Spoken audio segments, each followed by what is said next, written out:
hazy metaphysical elements of reality. They are represented. Oh, wait.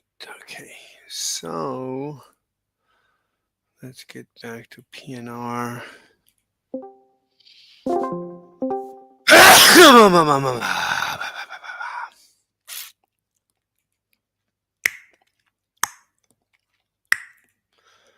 All right, what do we got?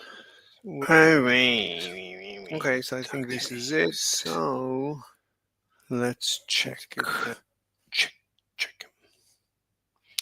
Let's do an audio check. All right, that's my iPhone. All right. Whoa, look at.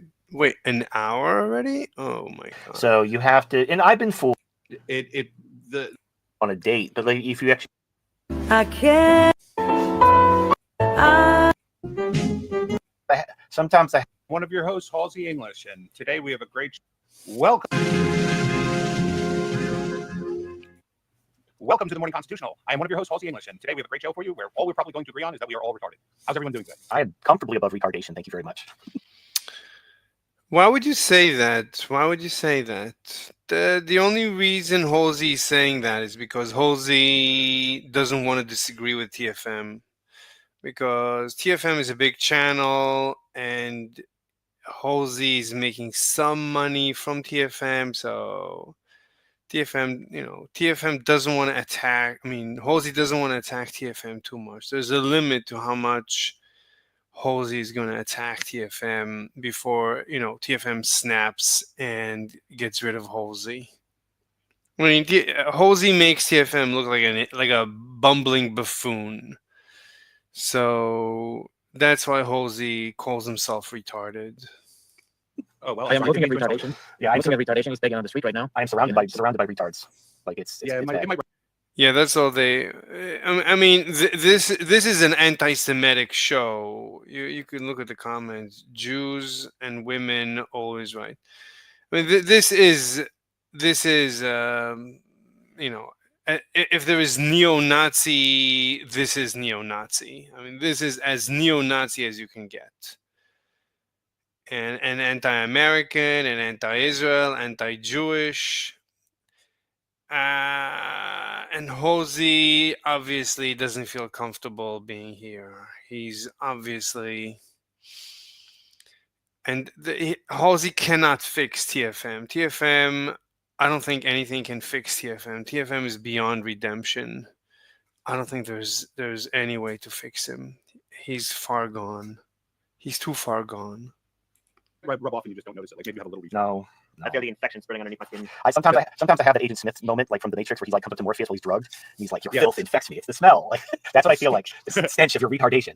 But if you want to know what it's like, I don't know if you're like if you're like a middling IQ and you're just like curious, what's it like to be intelligent? It's literally you just go through life wondering why everybody around you is so fucking stupid. That is your most common thought every single day of the year. Is just why is everybody around me so fucking stupid? Because it's not. And it's also you're trying to like give them credit. You're like, well, they just think about things differently. I've never had this thought. Why is everyone around me so stupid? I never thought this way. I never met a dumb person. So I don't know why TFM feels this way. I don't know. I never heard anyone else ever complain that everybody else is so dumb. I never heard anybody complain about this. But TFM doesn't stop complaining that everyone else is dumb and he's this super duper genius. Than I do. So let me hear them out because like whatever. And it's like, no, what they're saying is just stupid. Well, what they're saying is usually based on their solipsistic self-experience. Well, they have most people who are stupid have a very solipsistic short-term gain mindset of what feels good.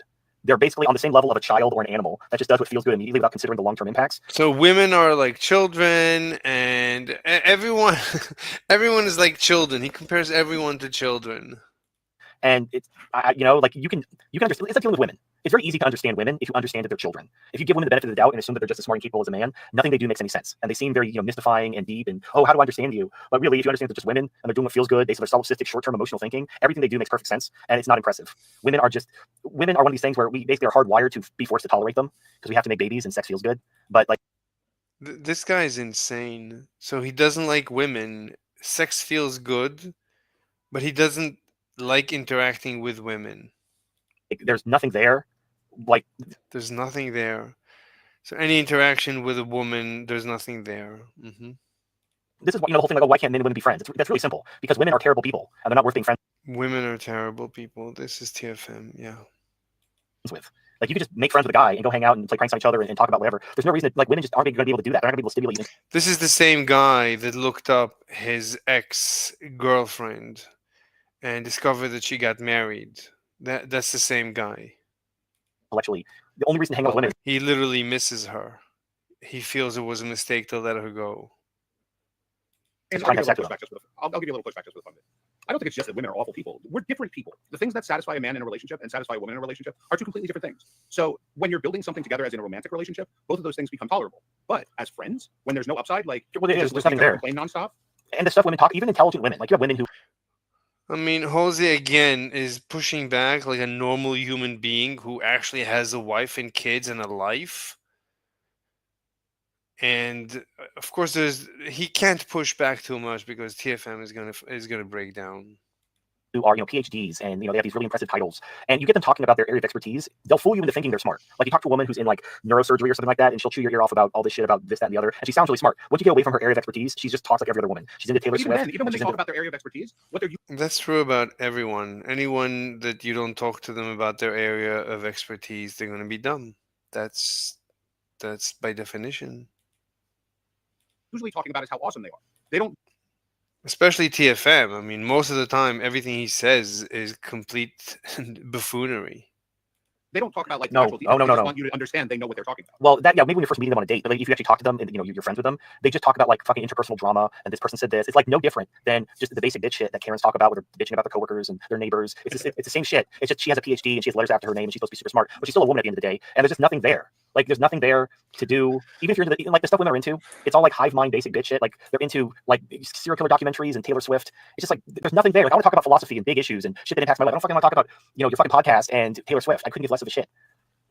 It's fine though. Look, well, here's another thing. With those women that have letters after their name and PhDs, outside of what they learn and what they keep reading, they don't exactly know how to develop aside from a proven method that they know. No, it's they not. can't think on their feet. TFM talks about this all the time, and I quote him on it all the time. Education is geared towards women now. It's not geared towards men. Yes. Their PhD is the ability to answer a quiz with books with answers that came out of a book. They're not the ability to actually think about a problem and how to fix it. This is why you constantly hear from women that women in the workplace, even they're saying entrepreneurs need like mentorship and support. What they need. This is not my experience with PhDs. PhDs are like different.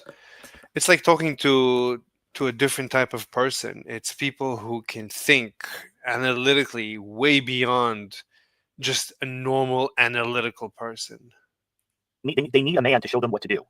They can't, like an entrepreneur, nobody's there. Nobody's there to tell you what the right answer is. You have to think on your feet and think dynamically and have an internal model of reality that you can apply and make good decisions, and women are incapable of that. They need someone to show them what the right answer is. They'll be more than happy to regurgitate the right answer back to you. And if you give them like a workflow process, they will repeat that process. But if you tell them, okay, you're in charge, I need you to think on your feet and here are your goals and you're free, go spread your wings, women will have a panic attack. Of course, no evidence provided. It's nothing but assertions. Because they can't think abstractly, and this isn't my opinion. They've done studies. What you're saying is so right, because it's just like I've heard that a million times that women complain that men get more mentorships at the office, and they want to blame it on that men don't want to be in a room with a woman because they might like scream rape. But it's not. It's that a mentor to a man is someone that when they have a question, they get it answered and they move on. Yeah. Like I can't think of like any mentor that I consider a mentor that spent hours upon hours explaining shit. Yeah, babysitting you. They help me get along. But women, they believe that having a mentor is someone that's going to sit down and educate them on everything that's in their brains, so that when they want to. Yeah. Oh, Verge Vinci, como vai? Hey, what are you up to? What are you doing? I'm watching the TFM. Do you know TFM? No, man. You don't know TFM? The turd or something? I don't know. Turd flinging monkey. Yeah. Let me do a share. Here you can watch my stream. There it is. Do it, they can just pull up, mentor brain and know the answer. Well, so a male mentor is like let's say me and you were in the same industry and you were like a They're attacking women. How terrible women are. more senior person. So I just have your email or your cell phone, and when I have a question or I'm a little bit confused about what to do, I'll give you a call. I'm like, hey, I have a problem. This is what's going on. What would you do in my position? And you might just give me a quick pointer, or I tell you what I'm thinking about. You tell me if I'm on the right path or not. It's gonna be like a 5-minute phone call. What you're not gonna do is you're not gonna come. You're not gonna like spell everything out and come with a fucking binder, The gay like a guys 20-step like flowchart women. of your workflow process. What? What? And on the screen it says Big John 1350. Only gay guys like women. Basically, I mean, this show is just this is like literal. What do you call it when you hate women? Misogyny. Misogyny. This is I mean, if you want to see literal misogyny. Oh, we have somebody else. Crackhead. Hi. Crackhead. Can you hear me, No, Crackhead? Hey. my brain is not braining by that video. What? The video I watched, my brain is not braining now. What video? Oh, that of professor you sent to me. What Well, I was professor did I like, what professor did I send you? of the Bell's inequality, Oh, that you so about Bell. the Okay. realism. Yeah. Go ahead. Yeah, that was literally I didn't understand any part. He was simply like the I don't know about a lot of basics. That's why I think I don't Bell's get inequality has nothing to. You don't need to know anything to understand that video, Brian Green's video. but there was some points. What's the question? What did you not understand? Can you please give me in a nutshell what is the video like, you know, just from you. I mean, let's ask. Let's begin with asking questions like what what did you understand? What did you not understand? Tell me, like I don't like the best thing we can do is watch the video together, and you can ask me questions, and I'll try to answer. Okay, let's watch the video together, bro. Okay, then watch my stream, and I have it on my. Tell me when I can start streaming. Okay, I'm watching it. Okay, we can begin in the beginning. Hey everyone, welcome to this next episode of your Daily Equation. And today I'm going to take up a result that some physicists, some commentators have described as the most profound result in theoretical and experimental physics. I'm not sure I would agree with it as the most profound, but without a doubt it ranks among the top few of the most remarkable, most surprising insights that have emerged, say, in the last 150 years. So it's well worth spending a little time thinking about it. And the topic that we're focusing upon is the possibility that our world allows for influences that are non-local. What does that mean? A non-local influence. What's a local influence? Well, that's an ordinary influence. And you do something, whatever. You snap your fingers, you clap your hands, you push something, you move something around, and the influence that you exert manifests in your local environment. It's unusual to imagine that you could say punch your fist forward and like hit somebody in the back of the head or in the nose on the other side of the country. I don't sort of like that violent metaphor, but you sort of get the gist. What you do according to logical reasoning, what you do according to everyday experience, what you do according to the laws of physics, as we thought we understood them prior to what I'm going to talk about here today, what you do here influences things here. It doesn't influence things instantaneously or immediately someplace far away from here. So locality is you exert influence, it affects your local environment. Non-locality is the possibility that you exert some kind of influence and it affects something far away. And it was the insight of a variety of individuals. We'll talk about Where he left? Yeah, looks like it. Yeah. All right.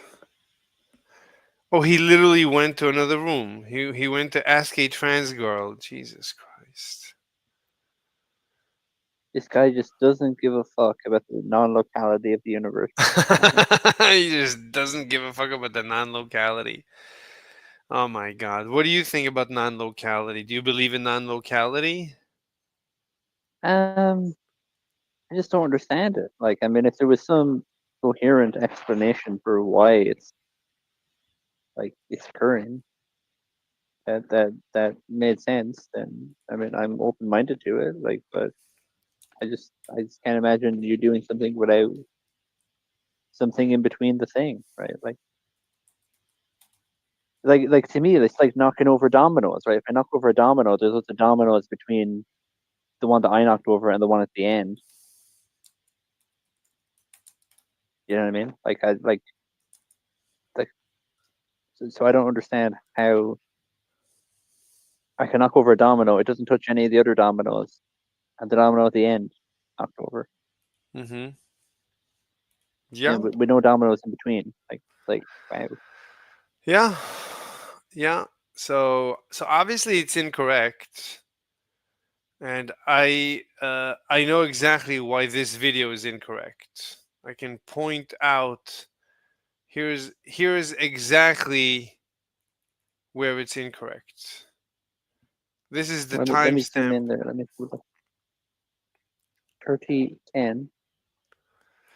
If we click on The particles 3010, have to have And right now, the particles definite. have to have if we click on 3010, so this is where he's presenting this guy David Merman. So he said that he doesn't understand Bell's theorem. I mean, he went through Bell's theorem. This is the paper. This is Bell's theorem. But he said, I'm Mhm. not going to go through Bell's theorem. It's too general. I'm going to go through David Merman's presentation of Bell's theorem. And it goes something like this. And then he presents this machine. And this is where I say, What do you- Now the particles have to have definite spin. What's what? the possible axis? What? According to Albert Einstein, absolutely wrong. Einstein's position is that a particle has a definite spin in one direction.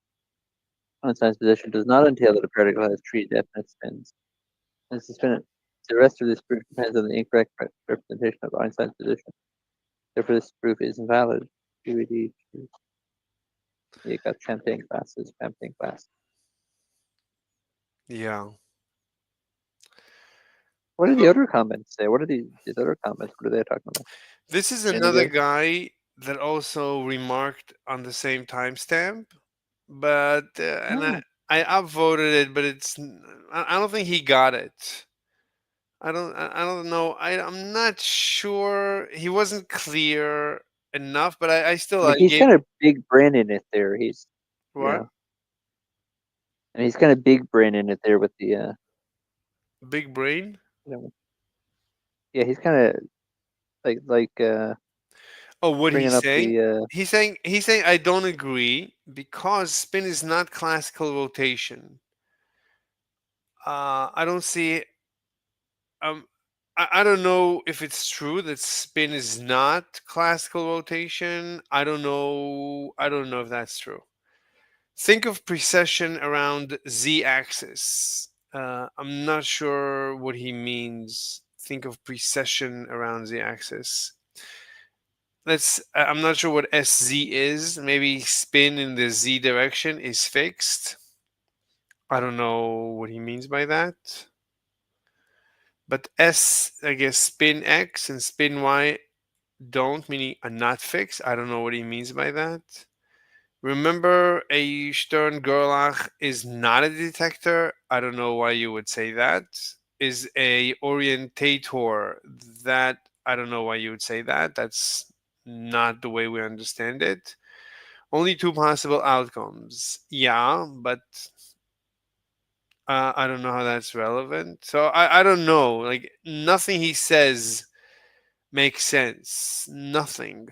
Nothing here makes any sense. So I don't know. But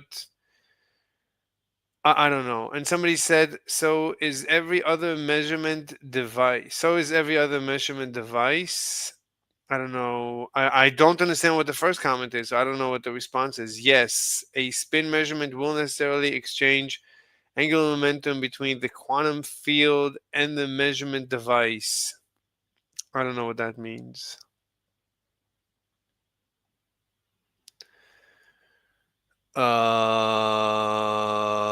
I don't know.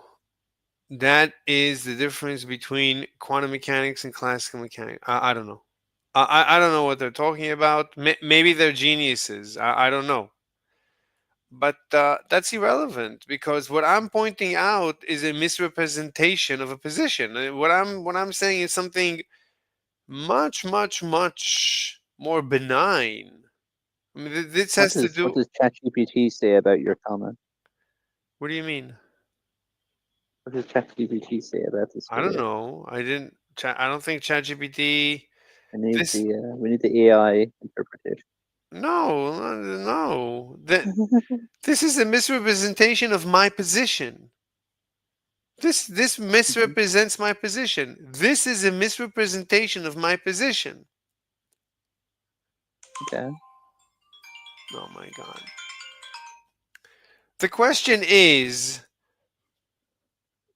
are these two particles entangled? Are they connected? Is there a physical connection? This guy, Professor Brian Greene, believes that there is a wormhole connecting these two particles.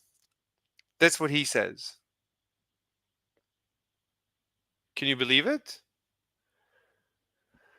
Sorry. What? What did you say? I said Professor Brian Greene believes that these two particles are connected through a wormhole. Oh, okay. What do you Good. think? I mean, uh, and would the wormhole be local? Like, I'm just having an issue with like the non-local. Like, I mean, like, So I don't, a I wormhole, don't know what.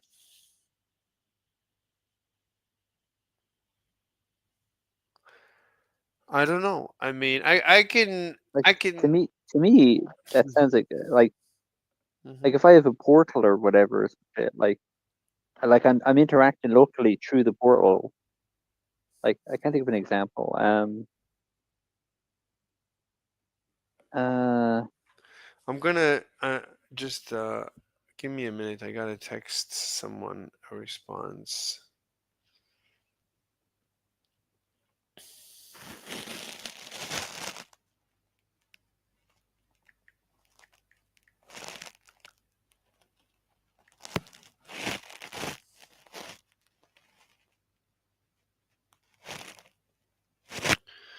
Okay. Yeah, I'm listening. Go ahead. sorry, I was just saying about to me, if like you're interacting and there's like an explanation, But then there's I'm an fine with it. explanation. There's what? Like if there's an explanation, I guess I'm fine with it. Wait, let me try and hold on. I'm gonna fix my headset because I can barely hear you. Is it my audio low? People have been saying it's low. It's I just took off something from between my ears and the headphones. Maybe now it's gonna be better. Go ahead. Yeah, I mean, I don't have much to say about it. Okay. I mean, so Professor Brian Greene, and not just him, it's also Lenny Suskind. They believe in something. It's a famous idea at this point. It's called ER equals EPR, which is just Okay. it's just the name. E stands for Einstein and R stands for Rosen. So Einstein Rosen equals Einstein Podolsky Rosen. And these are just two papers, and these I are remember the you telling me about Einstein and Rosen before. right, but the right. So there's two papers that Einstein co-authored in 1935 with Rosen. One was just with Rosen, one was also with Podolsky. So Bell's theorem is a response to the EPR paper, to Einstein Podolsky Rosen paper. And there's another paper that Einstein co-authored, Einstein Rosen ER paper, that's about wormholes. Now, wormholes are supposed to connect a black hole to a white hole. I don't think anyone says that a wormhole is supposed to connect a black hole to a black hole. That's already disinformation. Anyway, but there's no Okay. black holes here. And the notion that there is a wormhole connecting a black hole to a white hole, there's no evidence of that. There's no evidence that there is anything special about a black hole or the center of a black hole, what they call the singularity, that you would need in order to create a wormhole. I mean, this is complete and utter garbage. Unfortunately, it's Einstein. I usually like Einstein, but sometimes I don't like him. So the ER paper is garbage. The EPR paper is okay. Anyway, Cool. so this guy Brian Greene, he literally believes that there is a wormhole connecting every two entangled particles. And that's how they're able to coordinate and give the same answer instantaneously over infinite distances.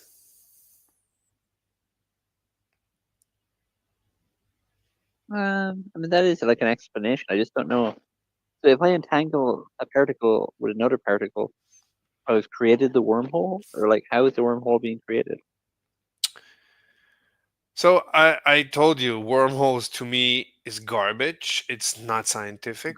It's anti-scientific. Yeah, I mean, I haven't seen any wormholes Yeah. in existence ever. So Again, Brian it's Greene. just guesswork. So Brian Greene would claim that this is a wormhole. This is evidence of a wormhole. That's his Right. evidence. I mean, that's kind of like a God of the gaps argument, in my opinion, where we don't know what it is, therefore it's a wormhole. Yeah, but I can explain to you why this is incorrect. This is a misrepresentation of the position. So this is garbage. This entire proof is garbage.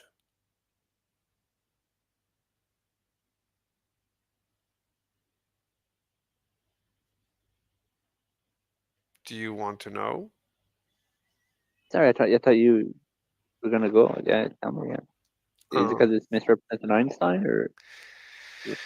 It doesn't. I mean, Einstein is just the name. It's just the name of a position. You can call it the Einstein position. You can also call it the psi epistemic. Yeah, this is the psi epistemic position. This is the claim that right, the whole question, I mean, that the EPR paper that Bell's theorem comes to respond to the EPR paper. The EPR paper comes to ask about the moon. Is the moon there when you're not looking? That's the question. Is the cat both dead and alive when you're not looking? Is superposition a physical state, or is superposition of a particle an epistemic state in your mind? Is superposition of a particle the lack of knowledge that you have of the state of the particle? Or is superposition of a particle the actual physical state of the particle? That's the question.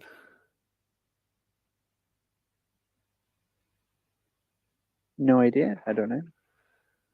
Let me see if I can use different notation. So for this case, instead of having the arrow going around the particle, we say that the particle is spinning up, which is just the right-hand rule. Take your fingers, you curl it in the direction of the spin, and your thumb points time. It's hard to, this is sort of, not a bad visual image, visual metaphor to have in mind. And only when you measure the particle does it snap to attention. You saw that? Are you watching my stream? Not right now, no. Here. Rewind it and I'll see it. Okay. Sorry, I'm looking at it now. I can see it now. A fuzzy mixture of both spinning up and spinning down at the same time.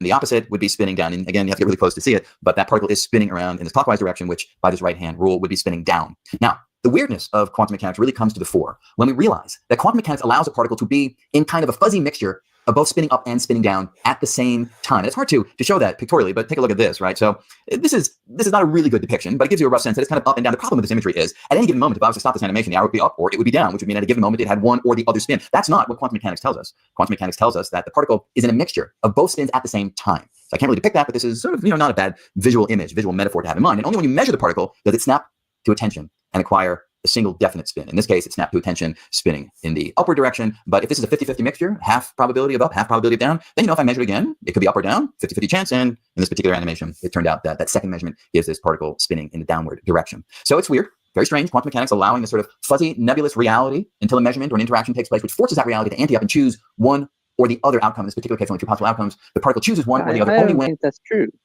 What? It's not choosing one way or the other. It's just that when we use a device to measure it, So this is what. that's causing So that, right? so this is exactly what the EPR paper comes to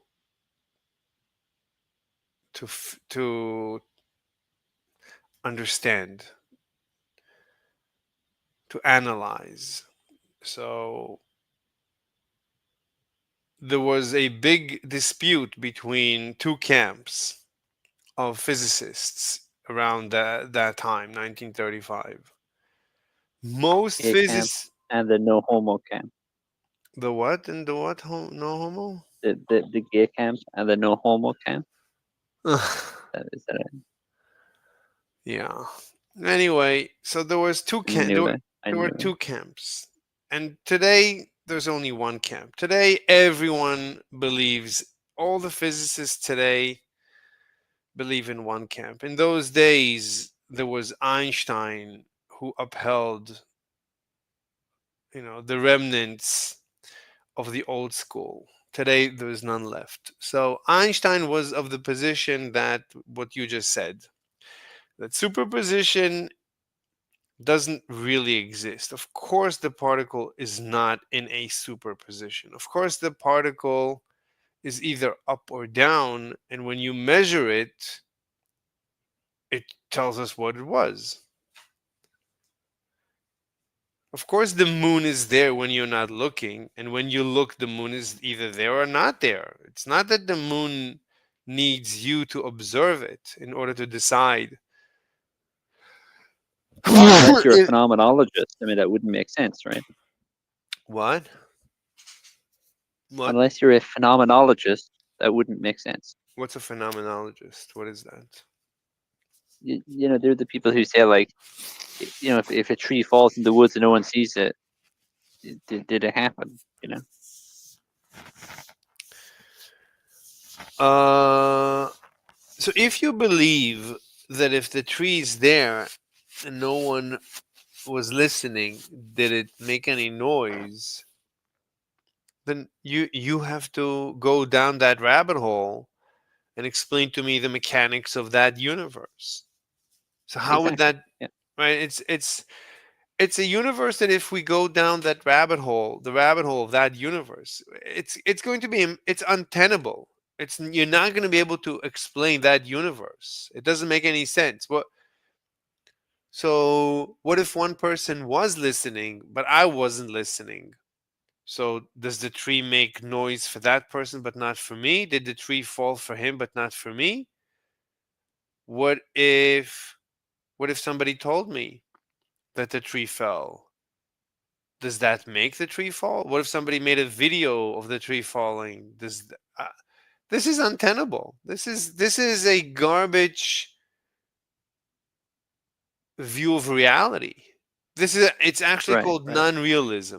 This is anti-realism in philosophy. Yes, it's anti-realism. Right. Yeah. So it's obviously That's a what I'm saying. garbage. This reminds me of that, right? Yes, this is it. This is literally this.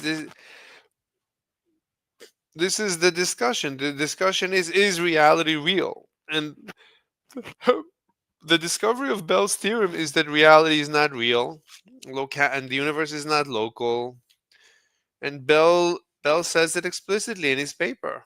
The only way you can explain his inequality is that instant communication. There must be that the speed of light must be violated. Our notion of the speed of light is incorrect. Our notion of locality is incorrect.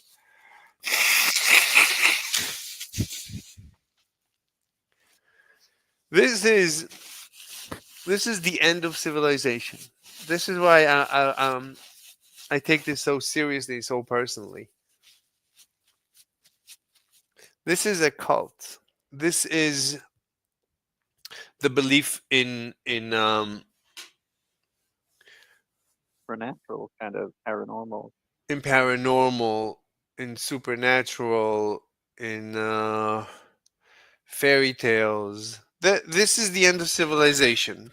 The fact that we have the priesthood our physicists are a type of a modern era priesthood that we have. The fact that they're leading the charge against realism, that's not new. That's always been the case. It's always been the priesthood that want us to believe in anti-realism.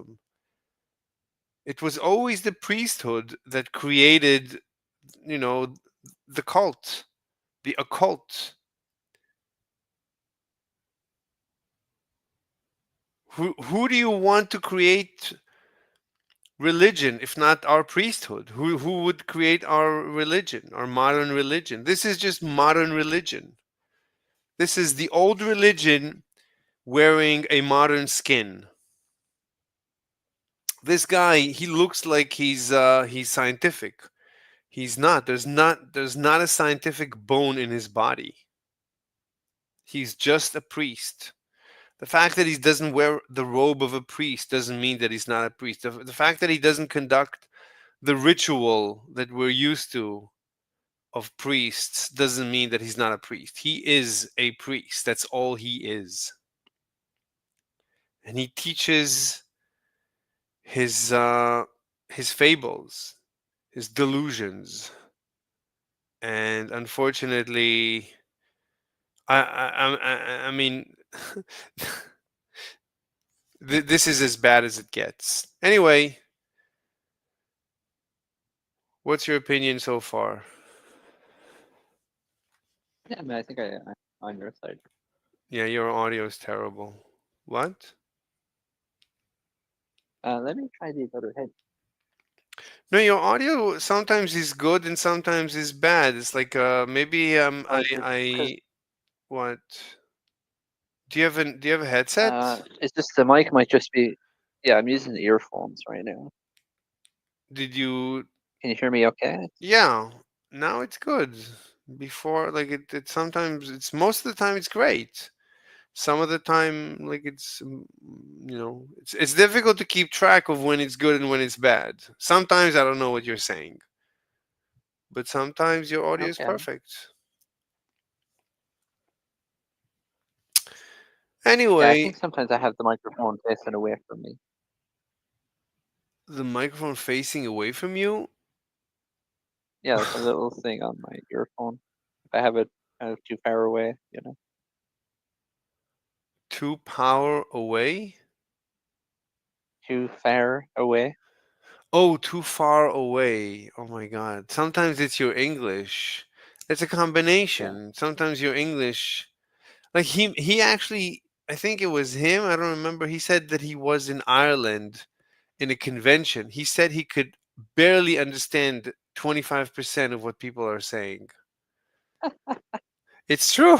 Yeah, it's very true. It's very true. Yeah. Irish and Scottish are even worse. It's like almost like a different language.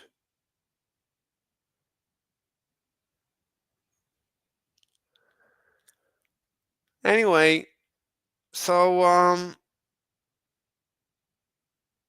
so the question is superposition real? So how can we prove? So the EPR paper came to put to rest the notion that superposition is real. So do you have any idea what the EPR paper is about? Yeah. So basically, this is what he's describing, I think, is the EPR paper. And that is that you have two particles, right? You start with I think he maybe says that you start with a single particle that is not spinning, and you create two particles. Let me see when he says that.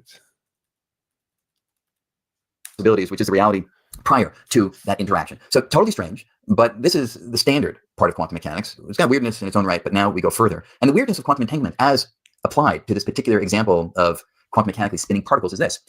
According to quantum mechanics, you can set up a situation where you have two particles, each of which is in this fuzzy mixture spinning up and down. Are you watching? Yeah, I'm watching. Yeah. Okay. at the same time, You're but saying with the you can set it spin up so of the that particle. Yeah. their spins are correlated, so that they're both in a 50-50 mixture up and down, but the spin of one is opposite to the spin of the other, in the sense that if you were to set up this situation, they're both sort of 50 up, 50 down. Let's say you go to the particle on the right, you measure it, it snaps out of the haze, purple pointing up, and the particle on the left, or at least my left, is pointing down. I always get confused if your left and my left will be the same. So Of course it's the same. We're not watching. It should be the same. How could it not be the same? I hope that what I'm calling right and left is not reversed, but be that as it may. The purple one is spinning up and the orange one is spinning down. And the curious feature of this is I only interacted with the purple particle, this is the one that turned out to be purple, and it forced the other particle to disambiguate and spin down once the one that turned out to be spinning up acquired that definite spin. That's the weirdness of quantum entanglement, because these two particles could be arbitrarily far apart. And in an image that makes this a little bit more dramatic. Again, it's schematic, but it's more energetic, if you will. Here are two entangled particles in this 50-50 mixture spinning up and spinning down. I go to the particle on the right and I measure it, it spins down. Immediately, the one on the left snaps out of the haze and spins up. Again, I can do this again. They're 50-50 mixture up and down. This is just an animation. He's talking about it as if he conducted an actual experiment. This is just an animation that he created or somebody created. I don't know why he's discussing this animation as if it's evidence. This is not how it happens in reality. This has basically nothing to do with actual experimentation. That's not how it happens. He's not actually telling us the way an experiment happens. Say go to the particle on the left and I measure it, and snaps out of the haze, spinning down. The one on the right will snap out of the haze. That's not true. You need to measure both. If you don't measure both, then the one you measure you'll have the answer. The one that you didn't measure, you'll not have the answer. So, and you don't know, right? This is the answer according to him. This is the wormhole according to him. According to him, it doesn't matter what distance you have between these two particles. There's a wormhole connecting them so that they are still basically one particle. So anything so that when this snaps out of the haze, as he says, and turns up to be up, then instantaneously this one points down. Instantaneously spinning the opposite orientation. And that is, I mean, this is garbage, but fine, whatever. That's his garbage. The weirdness of quantum entanglement. It's up to us to show that this entire presentation is garbage. If we don't do it, apparently no one else will do it. And that's the spookiness of it, right? I mean, how could it be that you measure one and it affects the other? So what does Einstein do? Well, let me show you what he does in the context of taking these abstract examples of spinning particles. Let me put them into more of a laboratory setting. Okay, so in a laboratory setting, now he's going to present Einstein's position, which is garbage. I mean, he might be right. It might be that Einstein actually said this. You know, we should look up the EPR paper. Maybe Einstein did say it. I don't know. If Einstein said it, then Einstein is also an idiot. I mean, Einstein, it's not necessary that Einstein is not an idiot.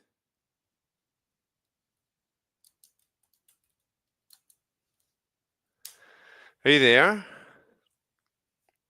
Yeah, I'm still here. You said you were going to look up Einstein's paper. Yeah. See if you really said that.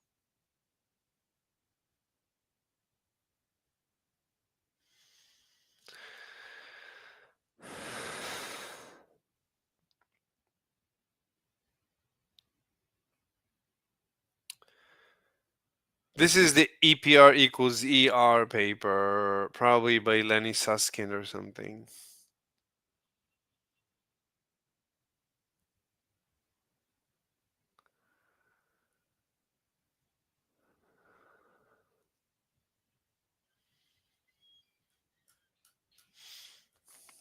I'm looking for the original. Did I say original? Let me tell it original.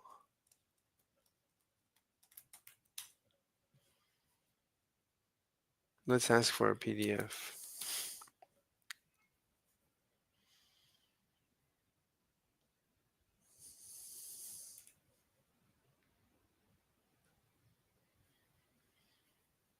Oh, is this it?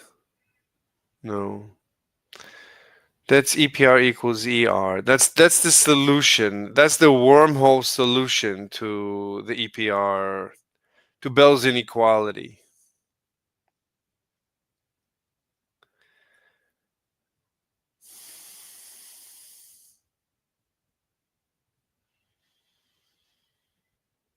Can you find it?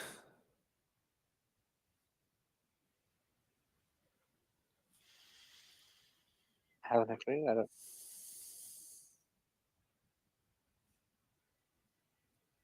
Oh, the original EPR paper.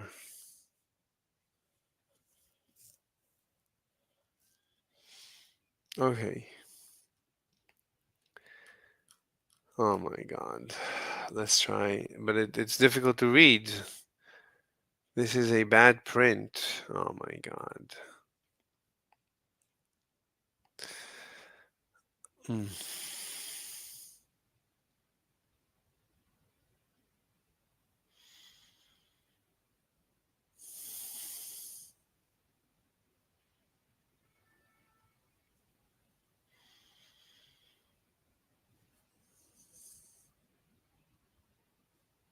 Maybe this?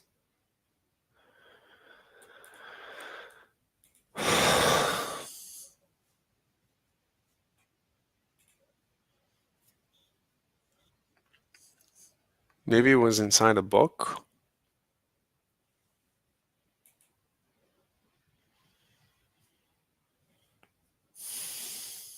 No? Download PDF book?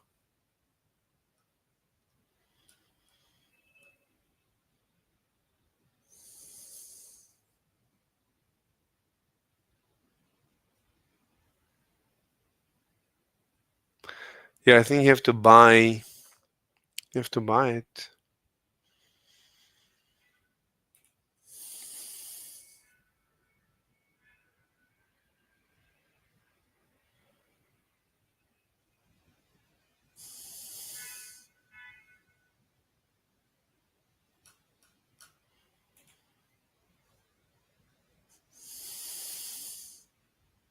No, it's not gonna give me access.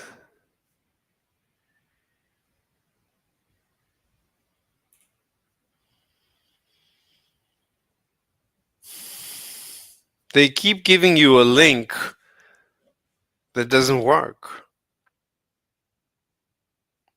Can you find the original paper? Which paper am I looking?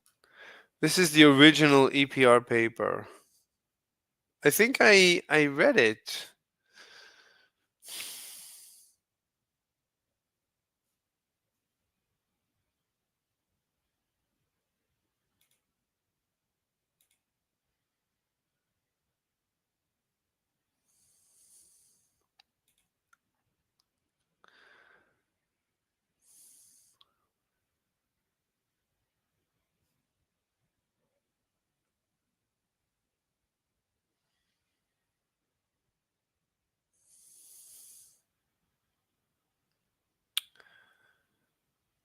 Um,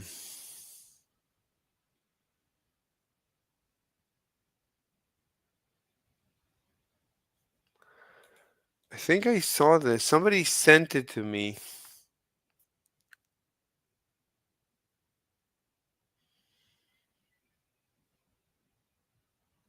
Yeah, somebody.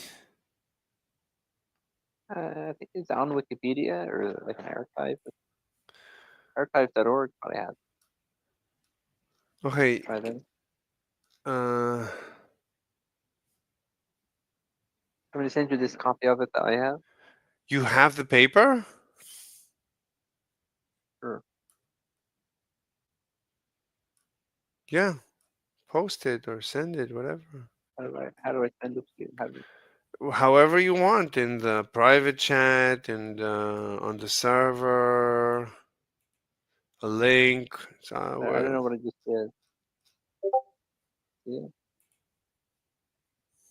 I guess that is small. Tell me if that's it.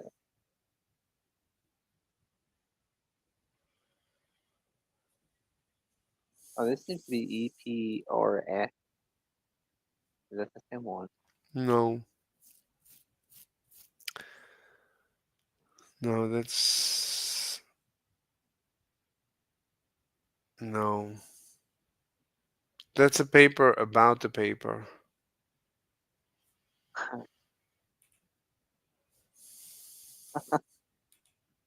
Um, uh,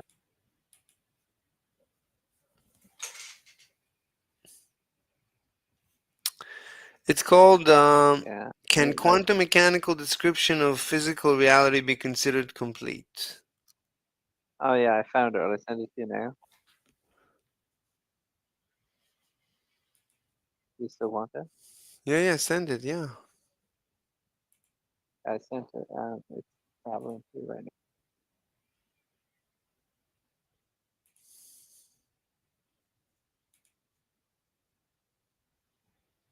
Mm-hmm.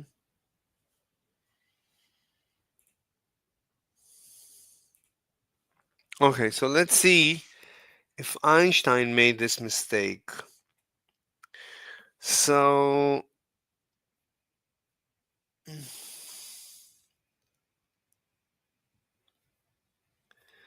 let's consider quantum mechanical description of a behavior of a particle having a single degree of freedom. The fundamental concept of the theory is the concept of state, which is now. Can you hear me? yeah. Wow. I don't know. Sometimes there's bugs in the system. So Hello. it's just noise. Uh, let's see if psi is an eigenfunction of the operator A is the observable. I don't care. I honestly don't care. I want to see if he says that the three Wait, is states. that the right paper? Yeah, this is the right paper. Can quantum mechanical Okay. description of physical reality be considered complete? Einstein, Podolsky, and Rosen from Princeton, New Jersey, 1935. Yeah, it's good. So, Do Control F. David says what W says. I don't think it can be the same paper because their whole point was 4 that you pages. what? It cannot be the same paper because it's only like 4 pages. So we're Yeah, it's very short. So I don't think this paper has to do. I mean, what's the thing about Bell is he created the 120 degrees difference. Einstein would only discuss 180 degrees. He didn't think of discussing 120 degrees. And at 180, everyone agrees you're going to get the exact opposite spin or exact spin. So I don't think. So the claim that Einstein would hold this position is incorrect. The question is this what Bell said?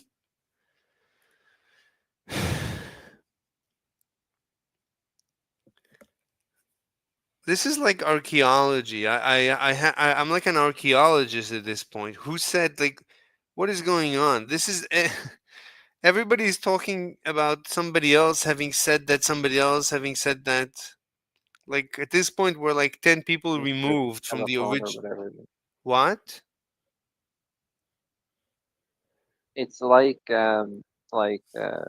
Chinese whispers or telephone. Yeah. This is what makes this is why I want to nail down this guy. So I'm making a video about this guy, Brian Greene. I don't care about anybody at this point. At this point, it's between me and him. And his claim is I don't care if it's Einstein. Whatever he says has zero significance about the question. The question is superposition a physical is it a physical state or not? What is superposition? That's the question that we're trying to answer. So EPR tried to answer that question. That was the purpose of EPR.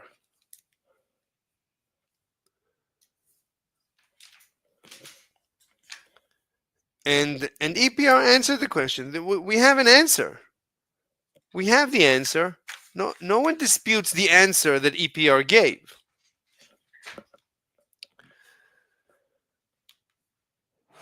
So EPR said that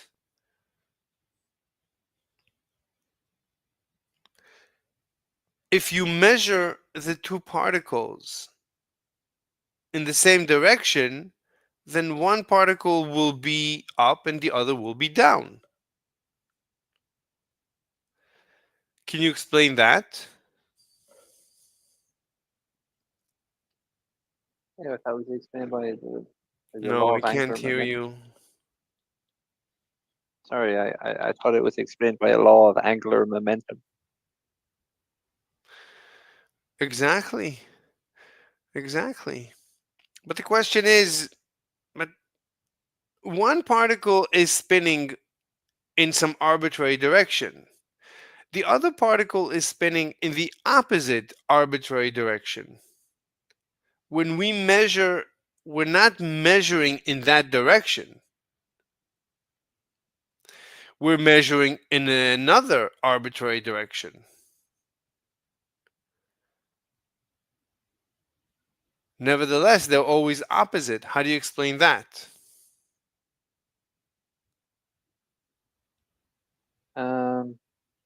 Must be some issue with when the original particle splits apart into two smaller particles.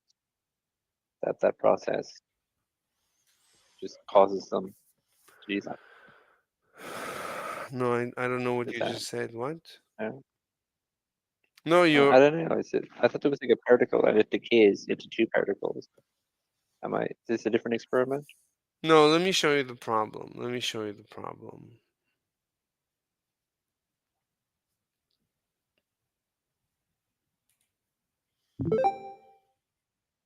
What? Why is it a pop out?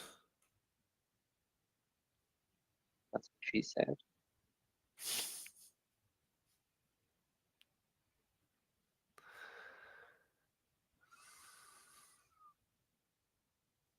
How do you bring it back in?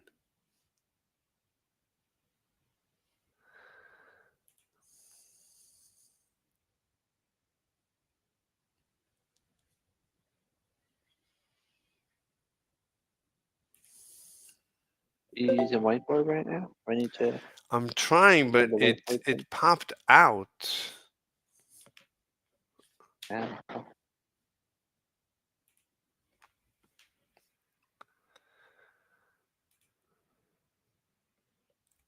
This is so weird. How do you? Oh, maybe like this.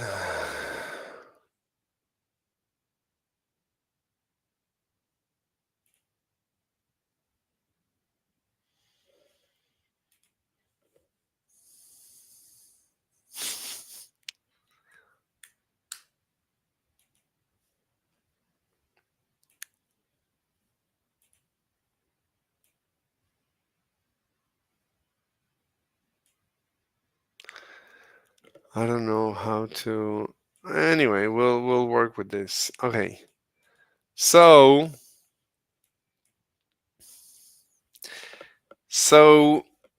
if we have a particle and we create two particles out of it,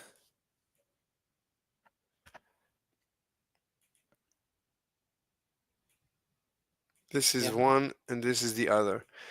But this one is spinning in some arbitrary direction and this one is spinning in some opposite direction.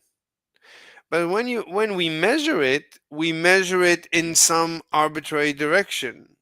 Let's give it another color. No. When we measure it in the same direction, but it's arbitrary relative to the spin. So when you measure this is going to be particle A and this is going to be particle B. So when we measure particle A,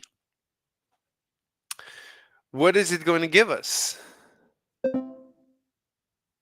Up or down?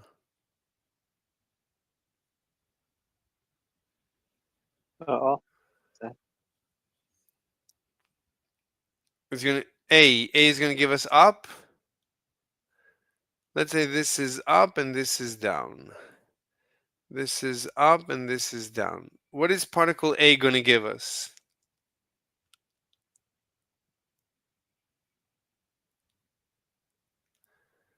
This what is do the you mean? It's gonna give you measurement. the This is the measurement device. This is the particle. yeah. And this particle is dead. It died. It decayed and it gave us A and B. So particle A, what is the measurement? Up or down?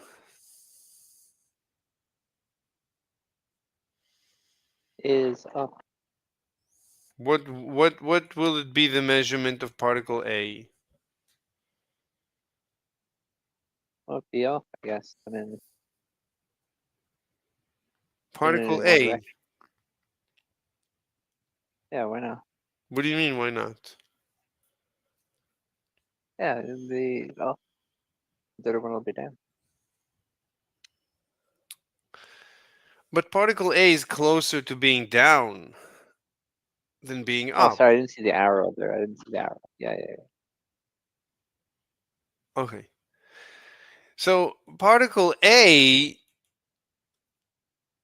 is going to be down. And particle B is going to be Oh, up. What if we ran this a million times? With it particle would be the same A, result, right? right? It's gonna. I believe it's gonna be the same. I mean, we don't. I don't know, but since we know that the two particles always measure opposite when we measure along the same direction. Right, this is 0 degrees. Let's say this measurement is 0 degrees and this measurement is 0 degrees, meaning we're measuring up or down. So as long as we measure the two particles in the same direction, along the same direction, we're told that they always give opposite measurements. So a simple explanation would be, well, then it must be that if particle A is spinning towards the lower half of the universe, then it's going to show up as measuring down.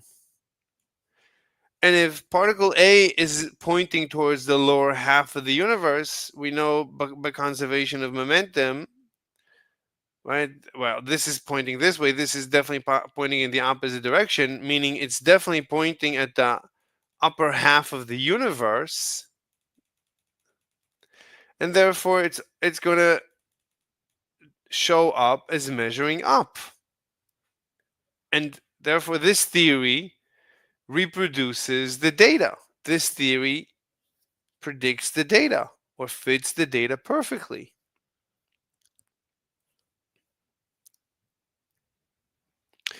That's what we know. Sounds good. Yeah, that's what we know.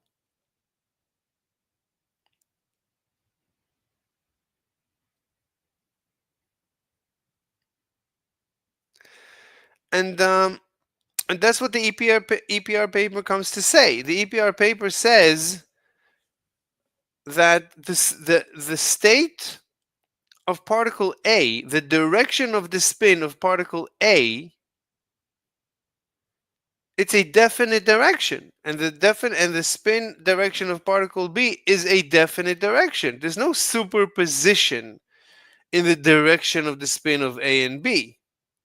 The superposition, you could say, is that before we measure A and B, we don't know in what direction they are pointing. But that's a superposition in our knowledge. This is called the psi. Oops. The psi epistemic. Psychological. What? I'll say. I said psychological. Yeah.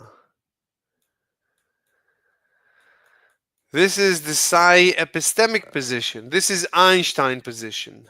This is the EPR position. This is the purpose of the EPR paper is to prove this position. Wait.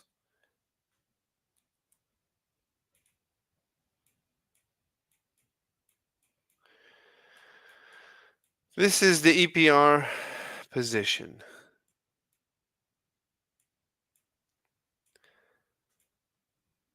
So this is a thought experiment that tells us that superposition. Okay, so this proves the superposition cannot be ontologic. Right? The other, right, there is another point of view, the psi ontologic.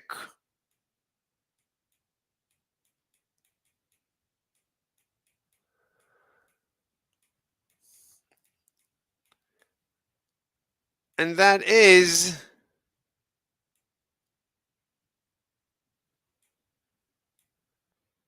the Bohr position. I can't write Bohr because of this thing. This is the Bohr. And do you have the Bohr position? You have Bohr, Right. It's either Bohr or Einstein. So this comes to show the Bohr position is impossible. Why?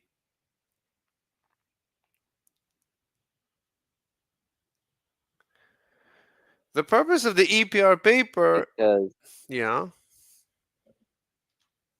he's the poo-poo head. exactly. So the answer is Bohr would say that particle A is in a superposition, that it's pointing any which way simultaneously, and B is pointing any which way simultaneously. And it's only when we measure A does it decide to point this way. But EPR says, but wait a minute, the distance here could be immense. It could be a light year. And we do the measurement simultaneously of A and B. So if you're saying that the direction is not known, it doesn't exist. The direction doesn't exist. It's in a real superposition before we measure it. And this is in a superposition before we measure it. And it's only when we measure A and B that they decide to settle on a position, on a direction of spin. But there's a light year separating them. They cannot coordinate this decision. Therefore, psi ontologic must be incorrect.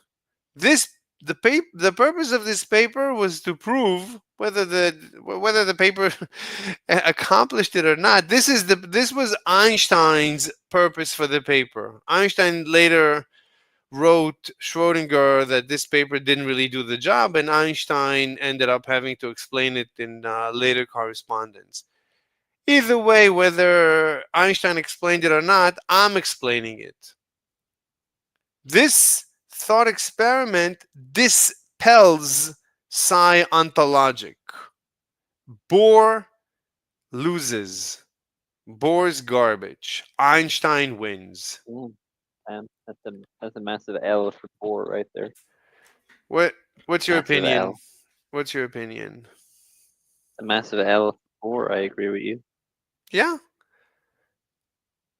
I mean, this is 1935. This was supposed to put to rest the psi ontologic garbage position. This was supposed to dispel, because the same as today, most physicists in those days, who do you think they believed? Bohr? Bohr, just like today. Today, you cannot find a single physicist that agrees with Einstein.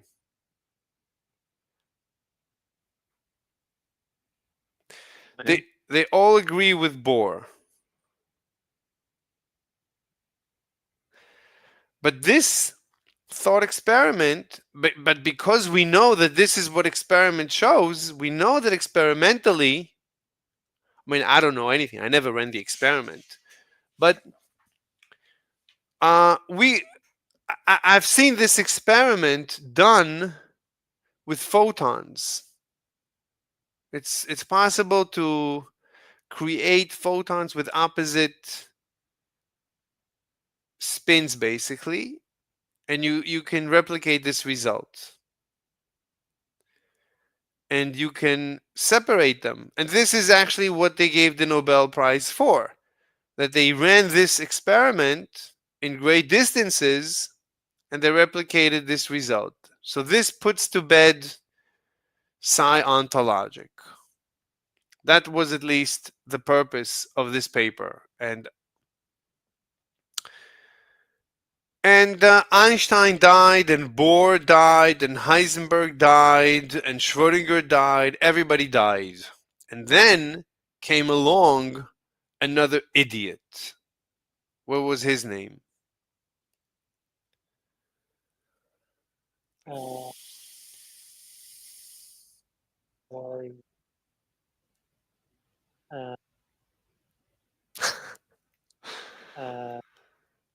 Well, look, it should show up in the name of our video right now. Oh, you don't know? Really? Oh, the name. What's the name of this room? We are in the name of the room. What's the name of the room? Oh, Bell was Bell. Yes. And then came along another idiot. So I don't know what everyone believed.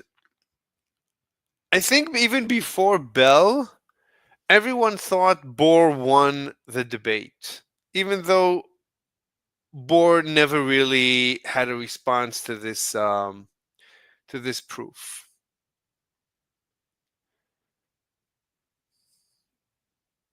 I don't think that this paper changed anyone's mind. As far as I know, everyone believed Bohr with or without Bell. Bell is just another idiot like Bohr that continues believing garbage, nonsense, anti-scientific woo-woo.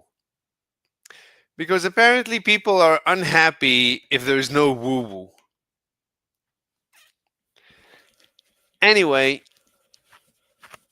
so along comes Bell, and what does he say? Says that the universe is non-local. Yeah, I mean, before that, before he said that, what's his proof? Well, he's saying that oh,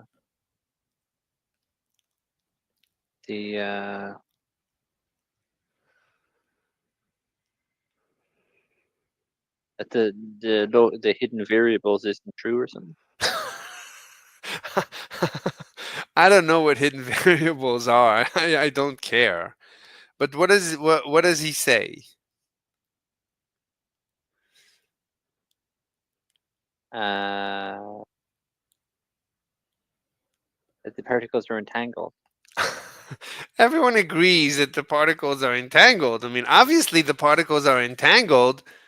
I mean, we agree that because of conservation of angular momentum, they have opposite spins. That's, that makes them entangled. You measure one, with 100% guarantee the outcome of the measurement of the other.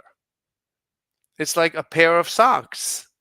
If you find one of the pairs, you know exactly the other pair. I mean, he's saying that the outcome is based on the measurement. what? He's saying. What? He's saying that the particle's position is determined by whether you measured it or not. It's like, is that what he's saying? I mean, the Bohr position is that particles are in superposition. The cat is Right. both dead and alive until Yeah. you measure. The moon Right. is in The superposition. observer effect or something. Yeah. Yeah, that's the psi ontologic. That psi, when I say psi, by the way, obviously, Psychological. this is psi. Psi is the wave function. This is psi. Physics, I don't know if I mentioned that. physics, psyops. Yeah. Psi is the wave function. Psi is another. It's uh, uh,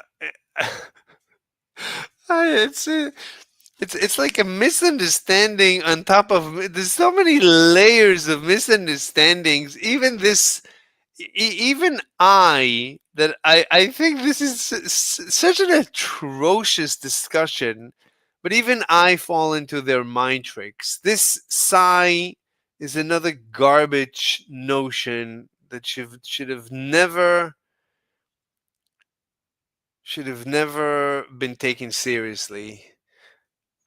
I mean, forget it. It doesn't matter. I gotta It's go. It was nice hearing about all right, Bell man. and Thank you. Thank you for being by. Colin. All right. Anyway, so let's close that. I don't know how to make the app. Add to my apps. Add to server.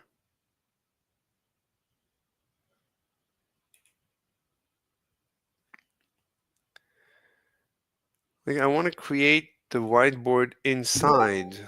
How do you make it not go outside? Discord, no.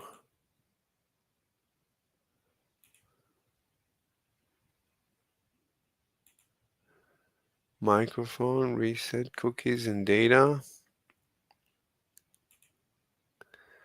Site settings. No, I don't want site settings.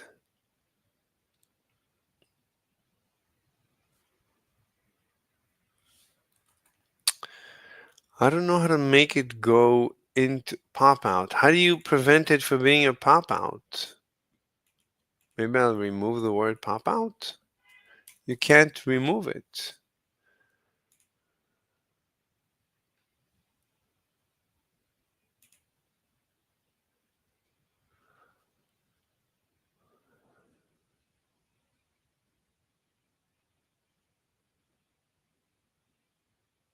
No.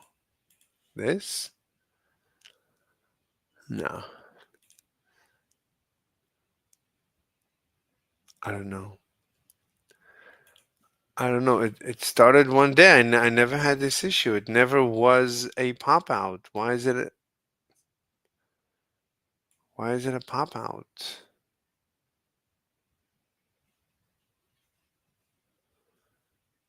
Where is it?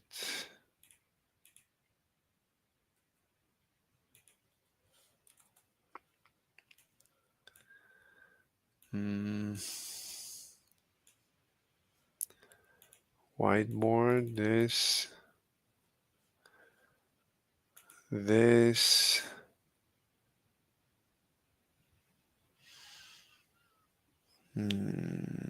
What about this? I don't know. Okay. Anyway, yeah. So I don't want to waste my life explaining this again and again. But I guess this time we looked into the EPR paper. The EPR paper, it can't be with the 120 degrees. The 120 degrees is what Bell, that's Bell's idea. He came up with the 120 and 240.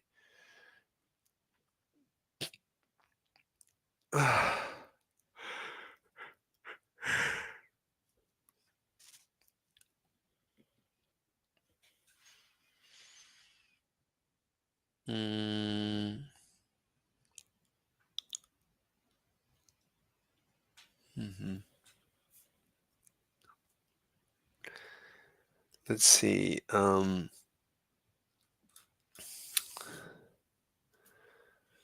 Let's see. I don't understand this paper, and Einstein said that he didn't like it. Can quantum mechanical description of physical reality be considered complete? I don't know what that means. In a complete theory, there is an element corresponding to each element of reality. That's true. A sufficient condition for the reality of a physical quantity is a possibility of predicting it with certainty. That's true. But how could you ever have a complete model? I mean, I would say that this is never true. Can quantum mechanical description, any description is incomplete. Any system is incomplete.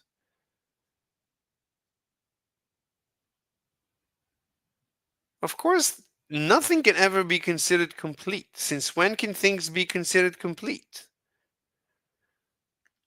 In quantum mechanics, in the case of two physical quantities described by non-commuting, what do you mean by non-commuting operators?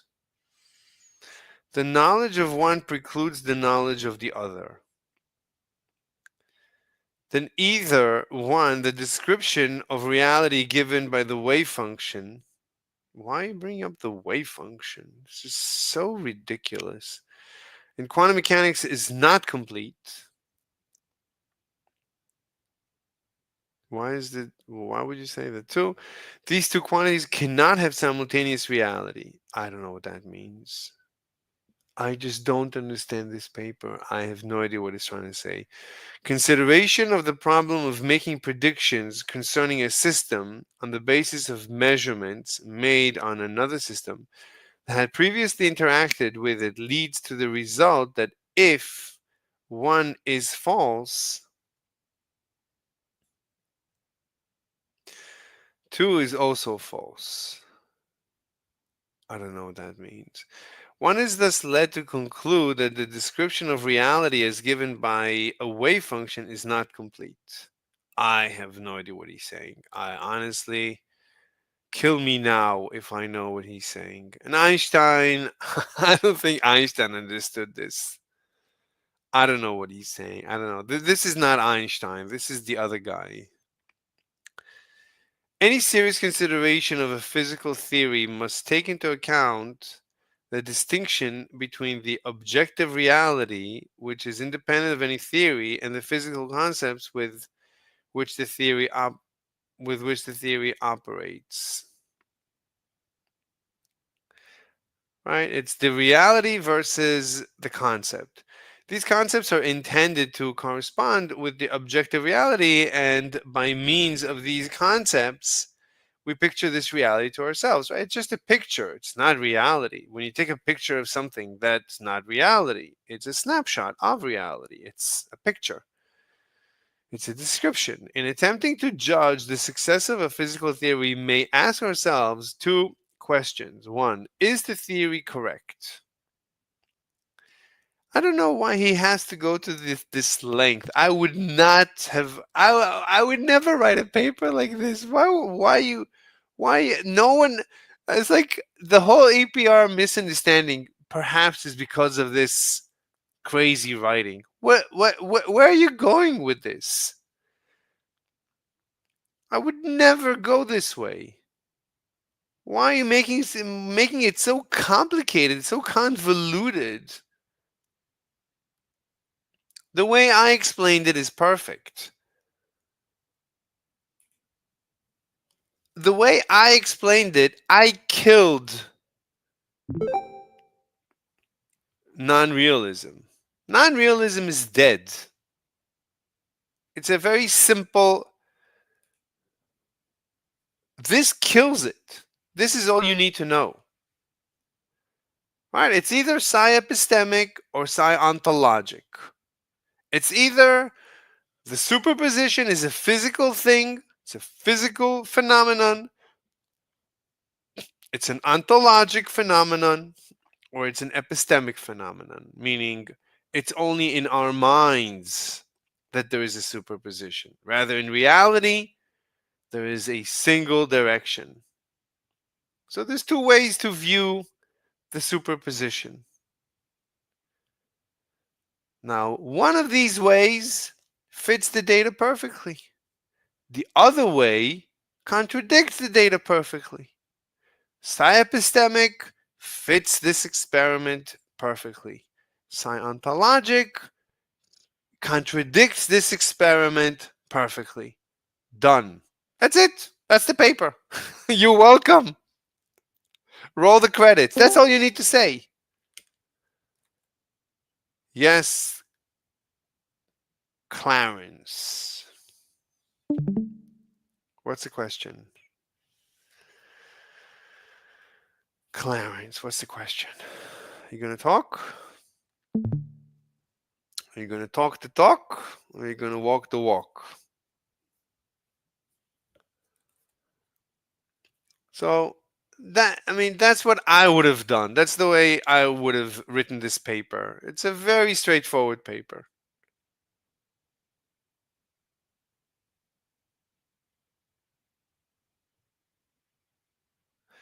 I'm not sure that the EPR paper talked about spin. Did it talk about spin? Where's the EPR paper? Is the word spin? I don't think the word spin shows up. Right, there's no spin. Let me just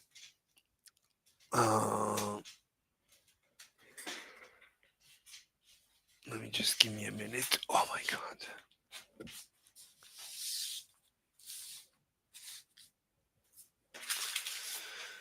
Give me a minute.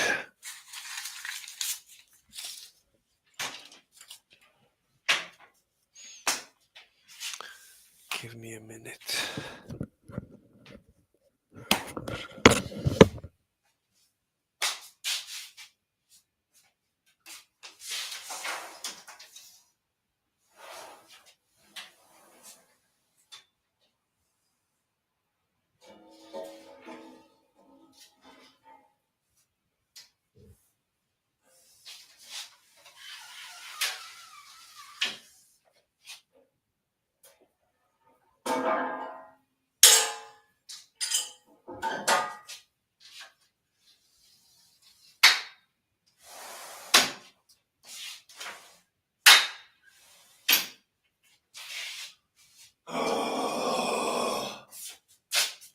One more minute.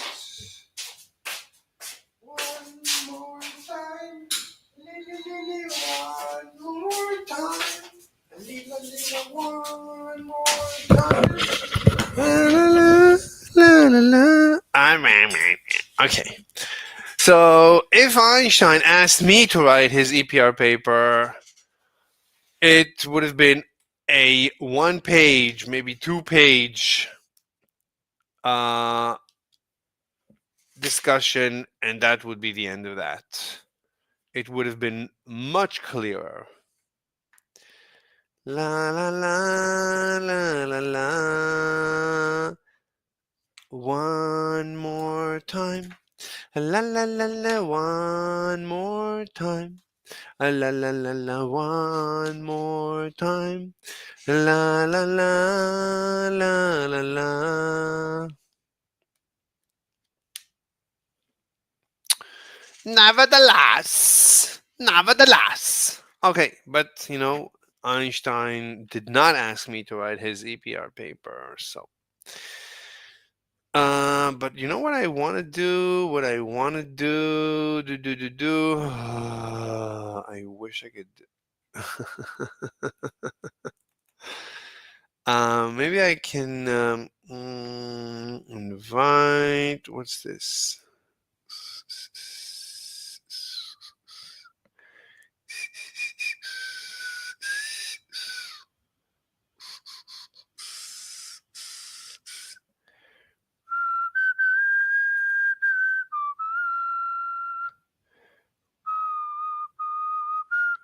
How do you create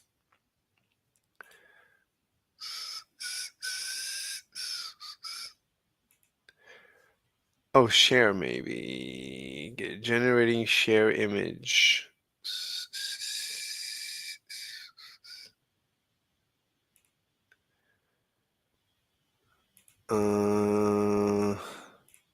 Okay. So that we have a copy. Let's get a drink.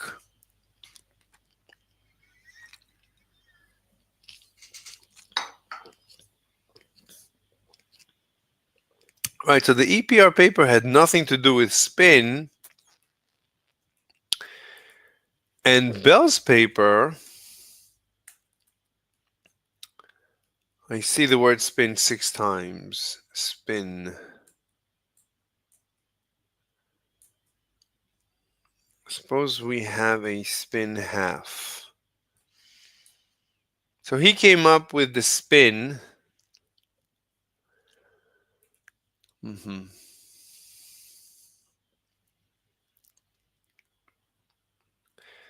So they didn't have, the EPR didn't have spin.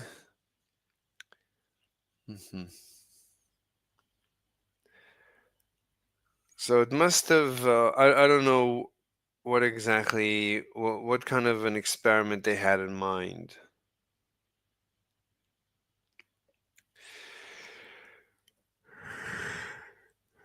Oh my God.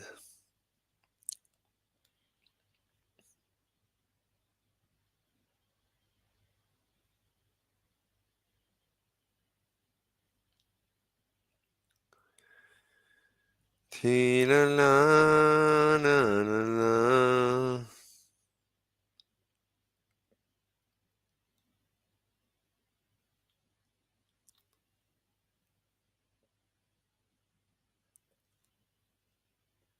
Okay, I don't want to waste anybody's time. All right, let's continue.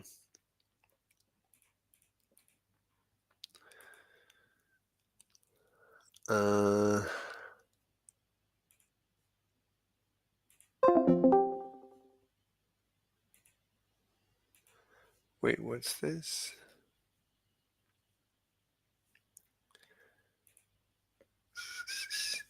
Yeah, yeah, we need to write a paper about this garbage.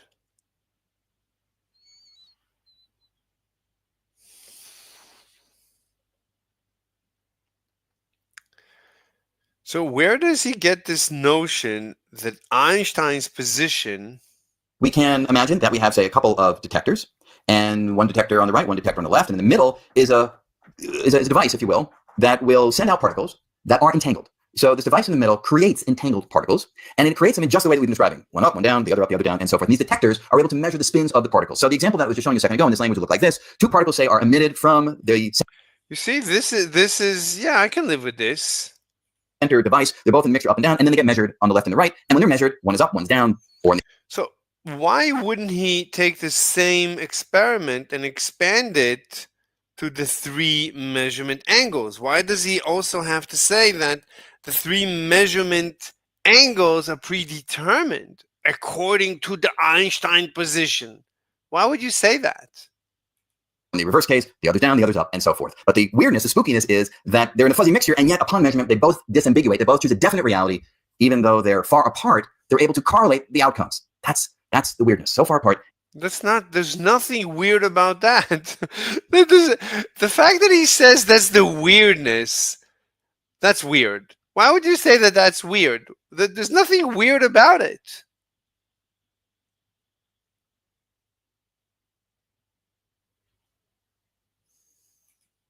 Why would you say that's weird? One is pointing somewhere towards the bottom half of the universe. The other is pointing towards the upper half of the universe.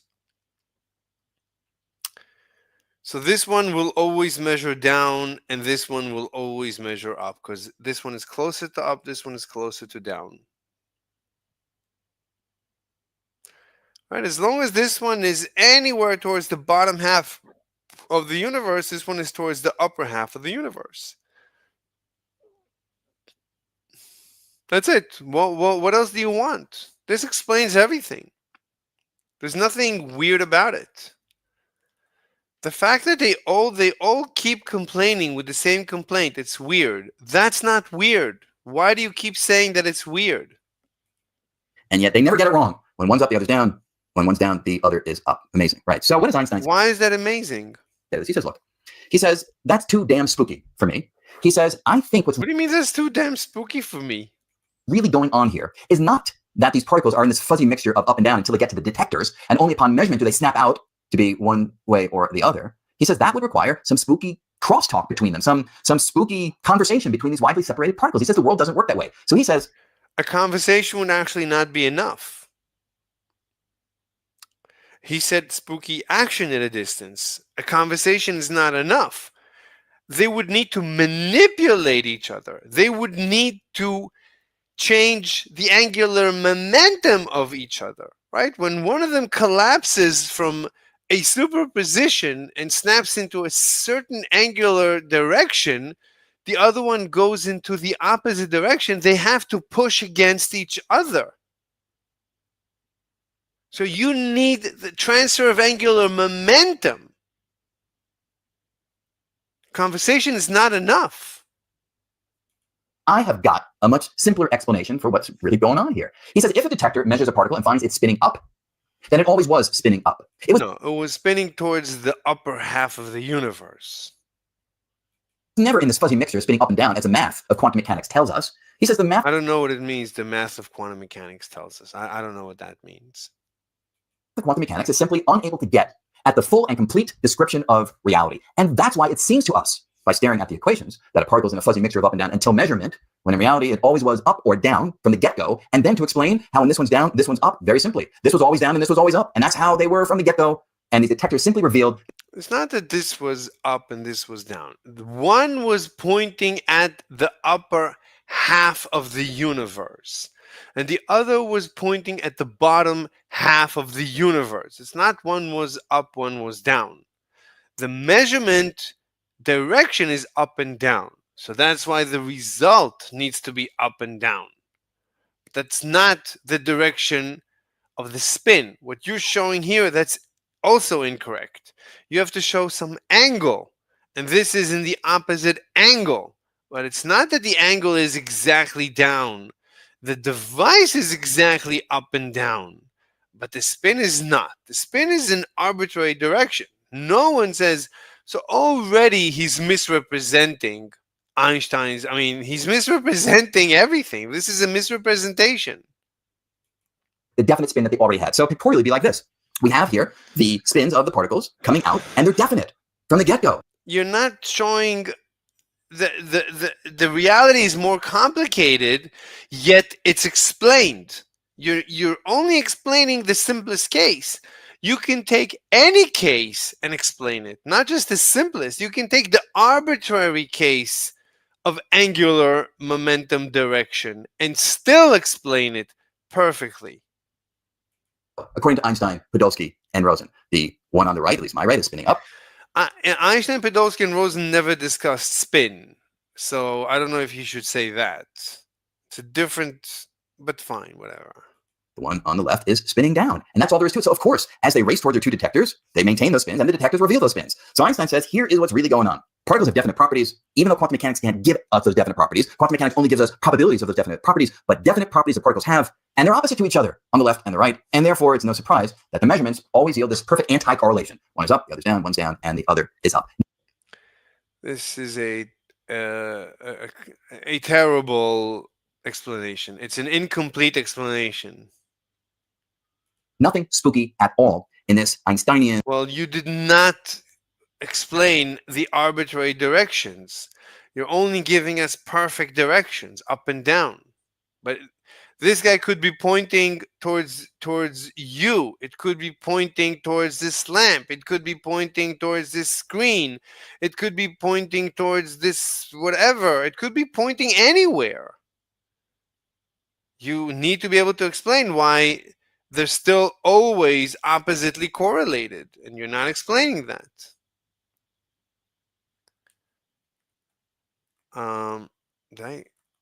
But this explains it. This is the explanation why it's always opposite correlation. It's because One of them is pointing at the bottom half of the universe, and the other one is pointing at the top half of the universe. Whichever is closer to whichever points at the top half will always be measured up. Whichever is pointing at the bottom half will always measure down. That's it. That explains everything. And Podolsky Rosian description of the true underlying reality. So this is what the New York Times meant when they said that Einstein, Podolsky, and Rosen were not saying that quantum mechanics is wrong. They're saying it's incomplete. They're saying that, sure, the predictions of quantum mechanics, spot on accurate, but the true picture of reality that underlies the mathematical description is quite different, they are claiming, from the reality that's manifest in the quantum mechanical mathematics. According to quantum mechanics, particles can be in this mixture, and then measured, they snap out of the haze. Einstein says, no. They always had a definite spin. It's just that your incomplete quantum mathematics is unable to tell us that definite disposition. The EPR paper was supposed to put this to rest, that is contrary to the data. And because your theory is incomplete, it's reduced to giving probabilistic descriptions complete quantum mechanics, spot on accurate. The other's down, one's down, and the other is up. Nothing spooky at all in this Einsteinian, Podolskyan, definite from the get-go, according to Einstein, Podolsky, and Rosen. The one on the right, at least my right, is spinning. And they're so the case is imagine and it affects the other. So what does Einstein do? Well, let me show you what he does in the context of taking these abstract examples of spinning particles. Let me put them into more of a laboratory setting. Okay, so in a laboratory setting, we can imagine that we have, say, a couple of detectors, and one detector on the right, one detector on the left, and in the middle is a device, if you will, that will send out particles that are entangled. So the purpose of the EPR paper is to disprove Bohr's position. Bohr's position is untenable. That's the purpose of the paper. Superposition cannot be ontological. That's the purpose of the EPR paradox. If you hold on to Bohr's position, you get a paradox. That's the purpose of the EPR paper, and that you're not saying. You completely missed the point of the EPR paper. This device in the middle creates entangled particles, and it creates them in just the way that we've been describing. One up, one down, the other up, the other down, and so forth. And these detectors are able to measure the spins of the particles. So the example that I was just showing you a second ago in this language would look like this. Two particles, say, are emitted from the center device. They're both in the mixture up and down, and then they get measured on the left and the right. And when they're measured, one is up, one's down, or in the reverse case, the other's down, the other's up, and so forth. But the weirdness, the spookiness is that they're in a fuzzy mixture, and yet upon measurement, they both disambiguate. They both choose a definite reality. Even though they're far apart, they're able to correlate the outcome. That's a paradox. That's the purpose. You're supposed to conclude, therefore, it's impossible. This makes it an impossible interpretation of reality. Outcomes. That's the weirdness. So far apart, and yet. When you say that's the weirdness, that makes it impossible. It's not weirdness. It's impossible. It cannot be. That's the purpose of the EPR paradox, to dispel the superposition as an ontologic. They never get it wrong. When one's up, the other's down. When one's down, the other is up. Amazing, right? So what does Einstein say? He says, look, he says, that's too damn spooky for me. No. It's not too damn spooky. This is impossible. It's not too damn spooky. It's impossible. This is in violation of many things, including the speed of light. He says, I think what's really going on here is not that these particles are in this fuzzy mixture of up and down. You would need these two particles to exchange angular momentum when they are far apart, instantaneously. How many laws of nature do you want to violate in one sentence? This is impossible. This is the purpose of the EPR paper. That's it. It's the end. This was supposed to end the nonsense of Bohr's position. And down until they get to the detectors, and only upon measurement do they snap out to be one way or the other. Impossible. It's impossible. This is the purpose of the EPR paper. He says that would require some spooky crosstalk between them. This is impossible. This is the purpose of the paper. He doesn't say. He doesn't get it. He doesn't get it. He doesn't understand the purpose of the paper. some spooky conversation between these widely separated. No, conversation is not enough. You need to exchange angular momentum. You need to exchange angular momentum instantaneously across infinite distance, across black holes. This is nonsense. You cannot have more garbage position than that. That is anti-scientific as anti-scientific can be. You can put together all the flat earthers and all the alien, what do you call it with the prodding devices in their tushies? You can take all the believers in all the most nonsensical ideas, and all of them are not as anti-scientific as Brian Greene. This is the most anti-scientific person in the history of ever. Particles. He says the world doesn't work that way. So he says, I have got. What do you mean the world doesn't work that way? This disproves Bohr's position. Why don't you say it? This puts to rest the discussion. This ends the discussion. This puts a fork in the discussion. But he doesn't say it because he doesn't understand it. A much simpler explanation for what. No, it's not a much simpler explanation. What do you mean much simpler? You're saying it's a convoluted explanation? No, it's an explanation that violates the laws of nature. You need to exchange angular momentum across infinite distances instantaneously. How do you do that without violating the laws of nature? This is garbage. It's not simpler. How could you not understand? What do you mean simpler? But what do you mean simpler? It's like you're saying, oh, well, there's two alternatives to understanding this phenomenon. God, Jesus, how anti-scientific are you? This is an anti-scientific position to hold. What's really going on here? He says if a detector measures a particle and finds it spinning up, then it always was spinning up. It was never. Yeah, it's a simple. That's a simple explanation. It's not simpler.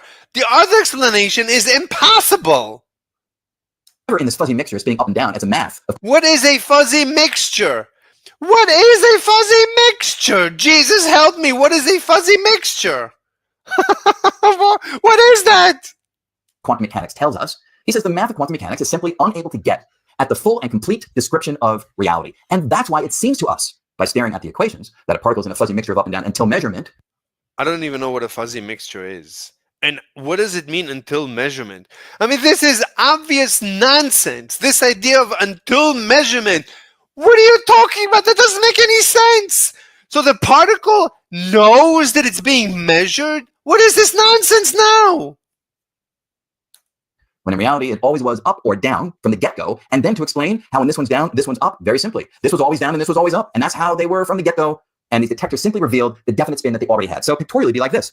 We have here the spins of the particles. And this explanation that they're perfectly up and down, this is another piece of evidence that Brian Greene does not understand anything in this discussion. This is not the point. The point is not if they're perfectly up and perfectly down. No, in any direction. This can be in any direction. Why would you present it as being down? What is this nonsense? Did he not show that it could be in any arbitrary direction? I don't think he ever showed that it can be in any arbitrary direction. Your daily equation. And those profound ranks 100, 150. That influence. And you manifest knows on the reasoning, what I'm going to talk about, away thing, bring them up on this, because, and this emerged on Irish physicist, at least it seemed to show it. So here, 1930, I don't know, idea of the in the New York Times. So our income is to give and quantum mechanical connection that links these two particles regardless of how far apart they are, and allows it to be the case, according to standard quantum mechanics, that if you do something to one of these particles, say the one on the right, it can have an immediate influence on a measurement on the particle on the left of the image, even though they might be miles, kilometers, light years apart. That is very strange. And this is why Einstein called this spooky, right? It was a spooky implication of bread and butter quantum mechanics, that you could set up two particles in this manner such that you perform a measurement on one of those particles and it immediately, instantaneously has an impact on a measurement undertaken on the partner particle, regardless of how far apart. I mean, that's crazy sounding talk, right? But yet, that's what standard quantum mechanics seem to be. Jesus Christ. I mean, these people are hopeless. What are we going to do with these people? And these are the leaders of the physics community. Implying. And Einstein and his colleagues came along and said, we don't buy that. We believe there's a different picture, and I'll show you what the picture. Einstein, the same guy, the same guy, the ultra super duper genius. You think he didn't know your position? He heard your position. He saw all your evidence, and you think he was too dumb to understand that Einstein, that dummy dum dum off the street, he didn't know anything. Picture is that Einstein, Podolsky, and Rosen put forward, and that picture is ultimately what John. They didn't put forward. They disproved what you're saying. They showed that it's impossible, that it creates a paradox. He doesn't get it. He doesn't get any of it.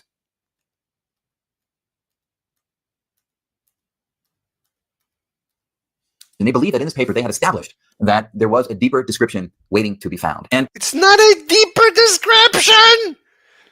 They disproved that there is that the superposition is a real thing. They disproved it.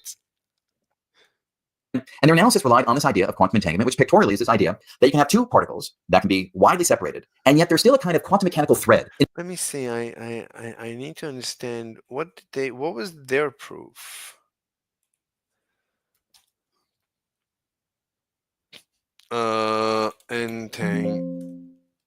Entanglement doesn't even show up in this paper. There's no entanglement. Not even momentum. So what is there? What are they comparing?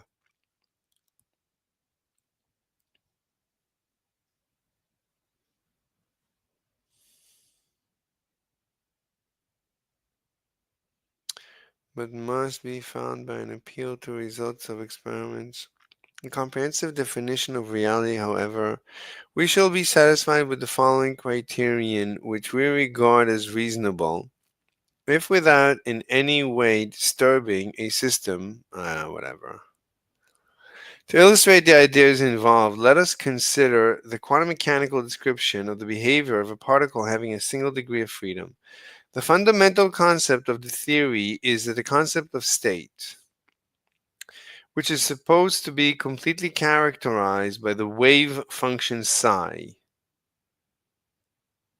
which is a function of the variable chosen to describe the particle's behavior. This is already nonsense because he says wave function and then he says particle. So it's already nonsense.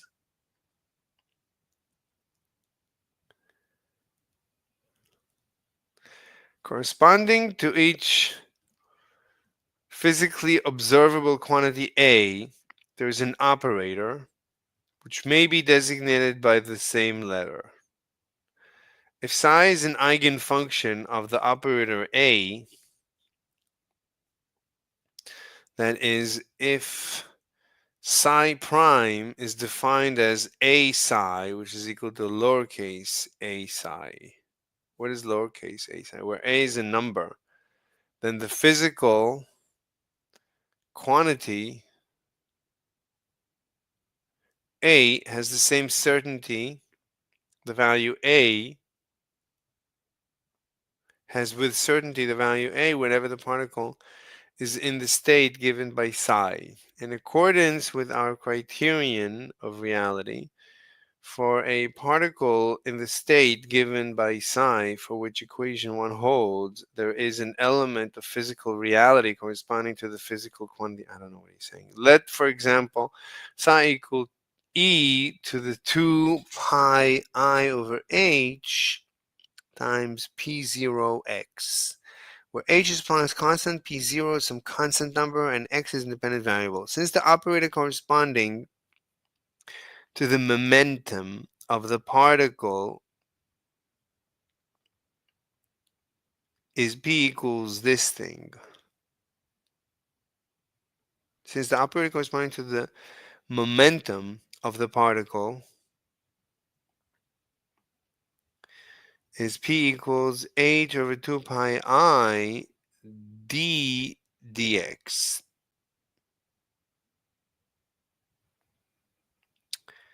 We obtain, this is the operator P. This is the momentum operator.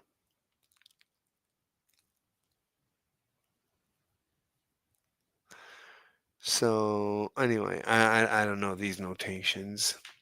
Thus, in the state given by equation 2, the momentum has certainty. Okay, on the other hand, if equation 1 does not hold, we can no longer speak of the physical quantity. Okay, thus, what is Q? The operator corresponding to it, say Q, is the operator of multiplication by the independent variable.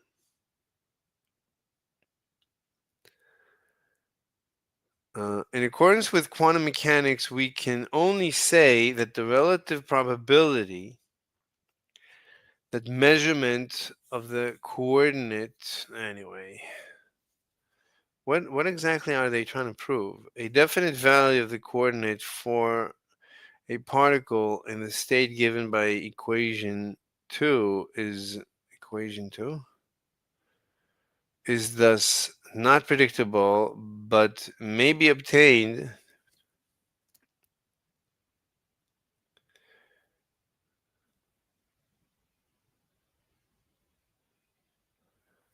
I don't know.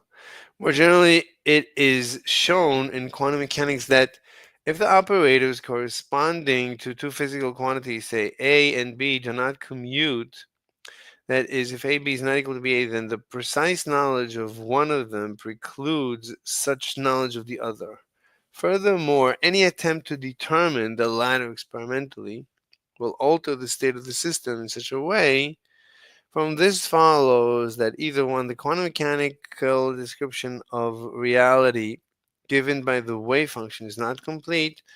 Two, when the operators correspond, I don't know. Anyway, in quantum mechanics, it is usually assumed that the wave function does not contain a complete description of the physical reality of the system in the state to which it corresponds at first sight. This assumption is entirely reasonable. For this purpose, let us suppose that we have two systems, 1 and 2, which we permit to interact from the time t equals 0 to t equals t, after which time we suppose that there is no longer any interaction between the two parts. We suppose further that the states of the two systems before t equals 0 were known. We can then calculate with the help of Schrodinger's equation the state of the combined system 1 and 2 at any subsequent time. In particular, for any t greater than t, let us designate the corresponding wave. Okay. Let A1, A2, A3 be eigenvalues of some physical quantity A. The set of functions U is determined by the choice of physical quantity A. We see therefore that as a consequence of two different measurements performed upon the first system, the second system may be left in states with two different wave functions. Two wave functions psi k and phi r are eigenfunctions.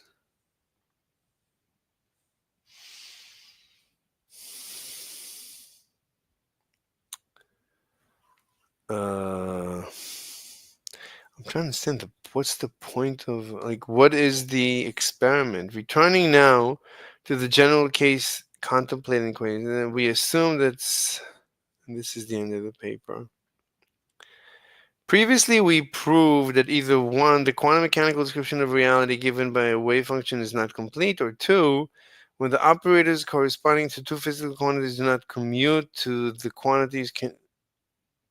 two quantities cannot have simultaneous reality. Starting then with the assumption that the wave function does give a complete description of the physical reality, we arrive at the conclusion that the two physical quantities with non-commuting operators can have simultaneous reality. Thus, the negation of one leads to the negation of the only other alternative. We are thus forced to conclude that the quantum mechanical description of physical reality given by a wave function is not complete. One could object to this conclusion on the grounds that our criterion of reality is not sufficiently restrictive. Indeed, one would not arrive at our conclusion if one insisted that the two or more physical quantities can be regarded as simultaneous elements of reality only when they can be simultaneously measured or predicted. While we have thus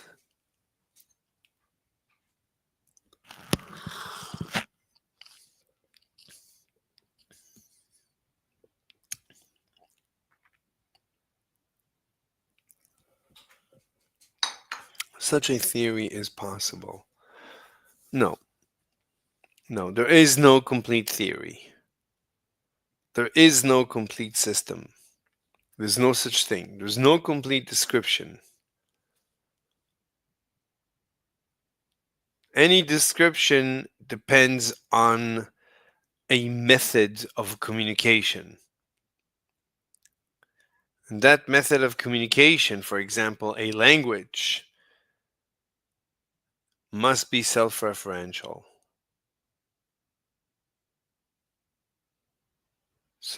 And self-referential is incomplete. Therefore, any system must be incomplete. Any description must be incomplete. Any understanding must be incomplete. Oh my God, this is so boring.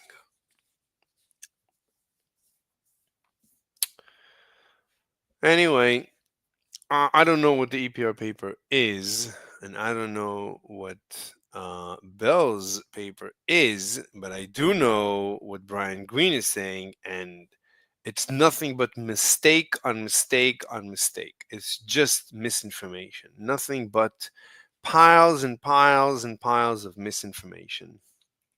An invisible thread I show here in yellow just to sort of give it a little. It should be Brian Greene is spreading misinformation. Oh my God. Oh my God. This should be the name.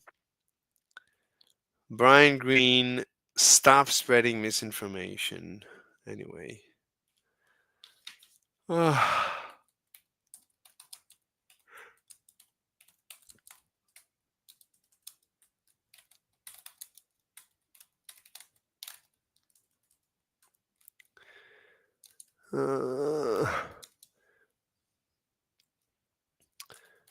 TFM show. Okay. How do you spell Brian? Yeah, that's how you spell Brian. Okay, we were watching TFM. You know, like that's not what a mentor does. But that's what women expect. They expect everything to be regimented and spelled out for them. Oh yeah, women are so terrible. Women are so terrible. TFM, he's Jesus, but women are terrible. Because they don't want to think. They just want to go through a process where they arrive at the right answer. This is why women are bad at math, because they don't follow directions. They need everything to be like spelled out for them. Where they, even though math has directions, but you have to. What's your evidence that women are bad at math? Know the order of operations, but it's not like spelled out for you. Like this is step 1, this is step 2. You just have to look at the question, know what the orders of operations are, and execute. Nothing but assertions of misogyny. They're really bad at that. The women who can do that tend to be good managers, though. The women who can follow fucking directions. But what they can't do is they make horrible leaders. Women are horrible leaders, but they're excellent managers. Because they will spy on everyone and they'll snitch on everyone and they'll be like. They also will fucking fire you and ruin your life without a second thought. Yeah, and because. What's your evidence for all this?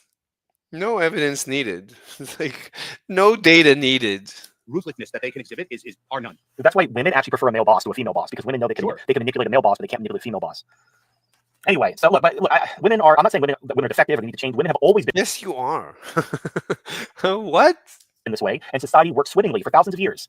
So I don't blame women for being women. I blame this utopian bullshit we call equality for upending our society based on things that felt good on and sounded good on paper that don't fucking work in reality and destroying Western civilization in the process. But that's not women's fault. Hello. Yes, Andrew. What's up?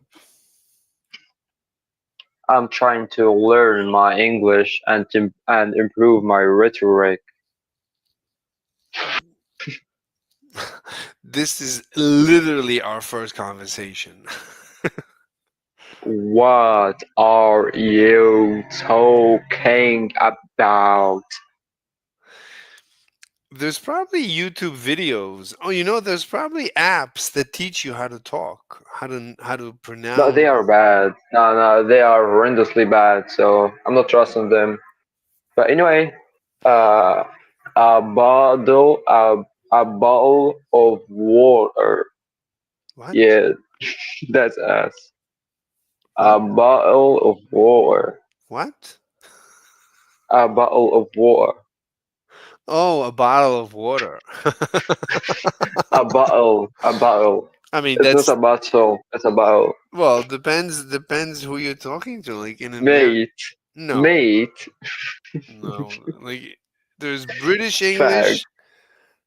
There's like different types of English. In America, we say Wait, bottle. We don't say bottle, bottle, bottle, bottle, bottle. No, in America we say bottle. We actually say bottle. bottle. You pronounce D even though there's no D's. But yeah, you still pronounce it. Yeah, English is bizarre. I agree. Yes, English is yeah. bizarre. It's like bizarre adventures. Yes. Anyway. Oh my god. Wait, do you overuse your mouth movement when talking in English? Do you? Do I move my mouth? Of course I move my mouth. I move my... Of course you do move your mouth. That is a property of a human body. I'm not talking about this kind of an aspect. I'm saying, do you overuse your mouth movement when talking in English? Is that a native thing? Well, I don't speak English natively. Oh my god, we lost him. We lost the connection. This is like the Matrix. We lost the connection. Visualization. Oh yeah, we're watching TFM. Fucking men are the ones who gave women rights. I mean, women might have picketed, but fucking they're like a third your strength. You don't have to listen to them. They're basically like children. Oh my god. I don't know. It's very frustrating because again, like it's like Halsey's pretending to agree with TFM. Oh my god, so disgusting. Because we always have to like try to wrap it up and like give you the punchline. But the thing is, there is no punchline because you go, oh, okay, well the Amish, they seem to have it down. Well, what do? They don't give women rights, or they don't educate women, or they don't do that. It's like no, they just do what biology tells you you're supposed to do. They're just living exactly the way people have lived for thousands of years, and it's worked out just fine. Halsey's pretending to be as upset as TFM. Jesus Christ. Fine. And then you go to the other side and they're like, yeah, they don't have like color TVs and the internet. And it's like, yeah, good shit that's done you. You're fucking 50 years old, alone and miserable. So like, bravo. I'm so glad you have a fucking doctorate in feminine education. Yeah, well, and the thing is like I stopped watching TV and movies years ago, and that's one of the greatest things you do in your life is just cut out entertainment. I still play like mobile games and stuff like that, but they have to be passive games. So how are these guys not killing themselves from boring each other to death? Can do them while I'm working. I basically take like a little micro break while I'm working. But obviously, I need my computer, I need the internet, that kind of thing. But the thought of like having a farm is really appealing. It is, but it's also because you know why? So are unicorns, and so are African safaris, and so are everything that we don't do in our daily lives. Well, no, farming is fucking hard. It is hard, but it's the thing is your world is so small. Like you get up and you feed your animals, you do your chores, and you go. You have your neighbors, and you have the market, and you have whoever you sell your crops to, and whoever you buy your seeds from, and you have a very small world. And in that, you're missing the parts for the trees again. What you're saying is you want community. You're not saying that you care about a farm or this or that or this. You're saying you want a community. I want people where, I feel like I'm part of something, kind of tactile. Instead of like, I belong to this kind of nebulous online manosphere. But there's nothing real there. It's just kind of like a community. That's just a group of like-minded individuals conversing on the internet. Right. That exactly. And meanwhile, I mostly just stay in my house and do research and answer phone calls and that kind of thing. And it feels very separate and kind of sad and lonely in a way. And it would be nice to have, like, get up, go fucking feed the horses and feed the sheep and pigs and shit, and then go downtown and buy some groceries from Mr. Smith and say hello to all the neighbors and kind of feel like you're part of something instead of just going on the internet and, you know, checking emails and, you know, whatever. And because I don't know, just like I understand there's a person on the other end of all that. Like, obviously we have like 400 people watching, you know, like you're real people watching. I mean, some of you might be bots, I don't know, but I don't know. It just the thought of having something smaller and more tactile when it comes to human interaction sounds like a nice change from basically doing everything online, and my interaction with people is either voices in a headset or text on a screen. That's all I'm saying. Anyway, speaking of long distance relationships, we have to show the sponsors. So we have. Wait, can you play the first super chat real quick, because I just think it'll be a good laugh. Sure. Okay. Is it not working? Hello? I don't hear it. Yeah, it's not. Hold on, it's not playing. Yeah, that's the punchline. The punchline is fucking the website's not working again. All right. $5. I don't care for those growing knees. So okay, let's ends made of silicone, very affordable prices. Check out Love Nestle. In fact, from me, it's good to know because I can't upload sex toy reviews to YouTube. It changes in YouTube. It's not like a sex doll that has made sex toys. It's like, so okay, if not working, and the patient's been harmed by feminism, and he's got all this physical copy of Lucas the Mucus. Oh, there you go. My heart's not in it because I think it's going to be pointless anyway. But you know what? Like, if he wants to reschedule, I'll still do it because I said I would. But I think it's going to be a generally pointless debate. Right. Okay. Actually, so this is the thing I want to talk about. It's related to our top story. Well, the top stories from the Daily Mail: Britain's military is ready to fight Russia tonight. UK Army Chief Stark warning after Putin declared we are now directly involved in Ukraine war. And this is because the UK has fired Storm Shadow missiles into Russia. Basically, the red line has been crossed, and the UK is talking shit, saying like, "Oh, we're ready to go to war with Russia." It's like, you are not. I heard like the French are planning to send troops too. No, yeah. So the UK, have all, like, no. So bullshit. there's a lot happening. It's kind of happening pretty fast. TFM is always fake laughing, pretending that his laughing is an argument. And loose. So the UK and the French have said that they're prepared to send troops to Ukraine in the event that Trump pulls American troops out or American support out. Like, they're going to make up for the lack of American support through the UK and France. And it's like, no, you're not. There's literally no fucking way in hell that the UK and French economies can fund the Ukraine war by themselves. Get the fuck off. Like, you are retarded. It doesn't matter. Oh my God. It doesn't matter. All that's going to happen is a peace conference is going to be convened the minute Trump takes office, and everyone's trying to get themselves in the best negotiating position possible for when that happens. Yes. So you're correct. Like, the Ukraine war is over. It's been over. It's been over. It's been over. They're just trying to. The problem is the regime. This is the thing. Okay. I talked the other day about the different factions within the regime. You have the military industrial complex. You have the globalists. You have the Zionists. They generally are on the same page. Sometimes they're not. And right now they are not on the same page, because you have the Zionists, they want more support for Israel, and then you have the globalists who want more support for Ukraine. And the reason why is, especially if you think about it, Ukraine is that a loss in Ukraine directly harms NATO. It directly harms the United States empire and their perception of being this dominant, invincible force, blah, blah, blah. What's happening in Israel literally affects nothing outside of Israel. It doesn't fucking matter. Like, if yes and no. The way it affects is domestic unrest. Like, unfortunately, the West has absorbed like a gazillion Muslims over the last however many years, and the continuation of the conflict there promotes domestic unrest and harms politicians who just want everyone to be quiet and eat bugs and. Okay, fair enough. My point is, though, is that, like, what, if there's a peace conference in Israel, and there kind of was ish with Hezbollah and Israel signing a ceasefire, so that doesn't make America look weak. A ceasefire in Lebanon doesn't make America look weak. A ceasefire in Ukraine that basically gives the W to Russia destroys American military leverage. It destroys the dollar as the global reserve currency. Like, it does incalculable damage to the regime from the global standpoint. Now, the Zionists don't give a shit about Ukraine. The way they look at it is every dollar missile sent to Ukraine is one less dollar missile that can be sent to Israel. So they don't care. So there's some inter-regime friction when it comes to which war should be prioritized. And that's why, like, they're doubling down on Ukraine, like talking about, they gave Zelensky permission to use long-range missiles. They're talking about direct strikes into Russia and even giving Zelensky a tactical nuke. That's, it's bullshit, but they're clearly trying to double down. They're clearly trying to present themselves as, no, we're not losing, we're talking about. And then you look at what they're doing in the Middle East, where they're pushing for the ceasefire to get them to the Trump administration, because they don't care. They're not, it's an interesting kind of dilemma for the regime, because you have different factions. Now, from a political standpoint, the Zionist faction is clearly more dominant than the globalist faction, particularly domestically, as you saw with Trump's election. But internationally, the Davos people, all the people, the anti-populist, That's actually a good idea. The U.S. should give Ukraine one H-bomb. So just in case Ukraine loses, it destroys Russia. Russia should think twice. Yeah, why not? All these, Keir Starmer and fucking all these dipshits all across Europe, they're not Zionists. They're globalists. They don't really give a shit. Oh, the Zionists. Yeah, I forgot to tell you, TFM is an anti-Semite. Shit about Israel insofar, unless they're getting like right. 80% of his content has become Israel and the Jews. But they don't really have any special. Go ahead. Not that he knows anything. He doesn't know anything, but that's all he talks about. He doesn't know the facts. I can break this down for you a little easier. Okay. Yes, there's an absolute difference between, I wouldn't say it's the Zionists and the globalists, but it's more the nationalists and the globalists. And the reason being is that for the first however many months of the Israel-Hamas war, right, it seemed public relations-wise like Israel was getting toasted, right, because there's all these Muslims freaking out and student protests, and even the right-wingers were like, well, we don't like these laws that are going to be implemented, yada, yada, yada, yada. The truth was, it wasn't doing what they wanted it to be done because nothing was happening. It was just one side kicking the shit out of the other because the other side fucked with them. Which again, if you're an Israeli or even if you're somewhat like Jewish, or if you have a vested interest in seeing Israel win, that was good enough payback for what happened on October 7th. But it wasn't doing anything for nationalists at all. Then once the beeper thing happened and Israel actually started like kicking some ass, like especially in Lebanon, you're noticing now that the discourse has changed. If you go on any online like forum, those voices that were like super pro Hamas and pro Hezbollah and Israel's going to be destroyed and fuck the Jews and all that, their reach is like nothing right now. And Israel is like, it seems, is completely ascended, because when a nation that the left decries as being an ethno state and nationalist and doesn't care about border, like cares about the borders, like all of the things that the fucking globalists hate. Yes, when they that's ask, all the globalists go fuck. Well, right. So there's a reason why there's, well, you can say it's nationalist other than Zionist, but the thing is the regime is anti-nationalist except for Israel.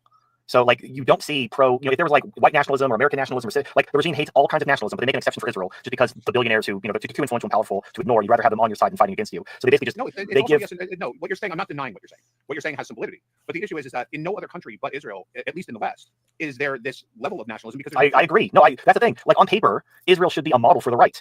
Because you have this model of this country that's an ethno state. They're very racist. They want to ethnically purge all the browns from their country and make it just as a single race. What are you talking about?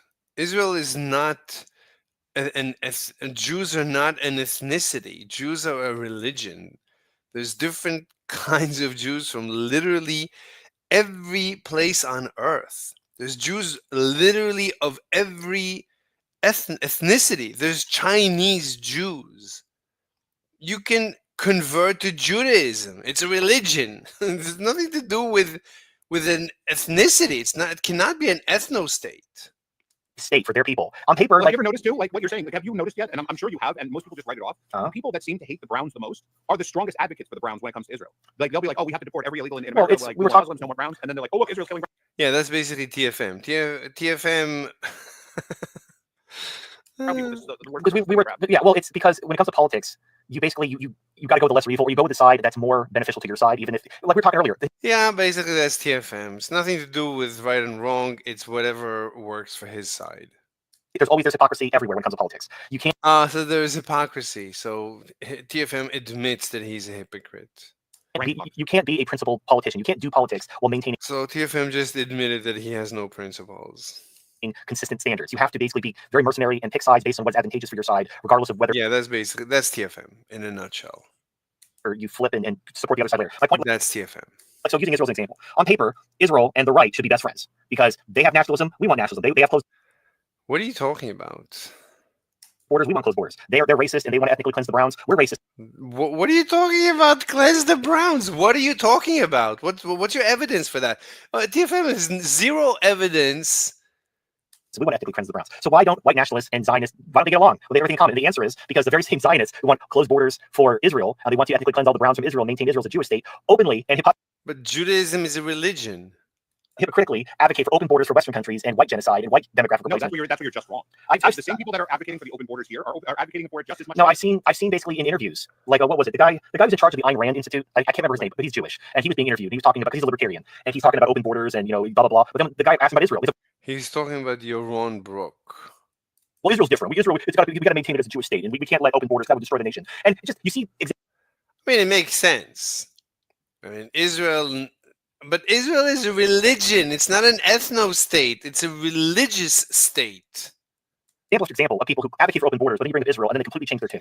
You can make the argument. It's possible to make the argument that Israel needs to maintain closed borders, but America shouldn't.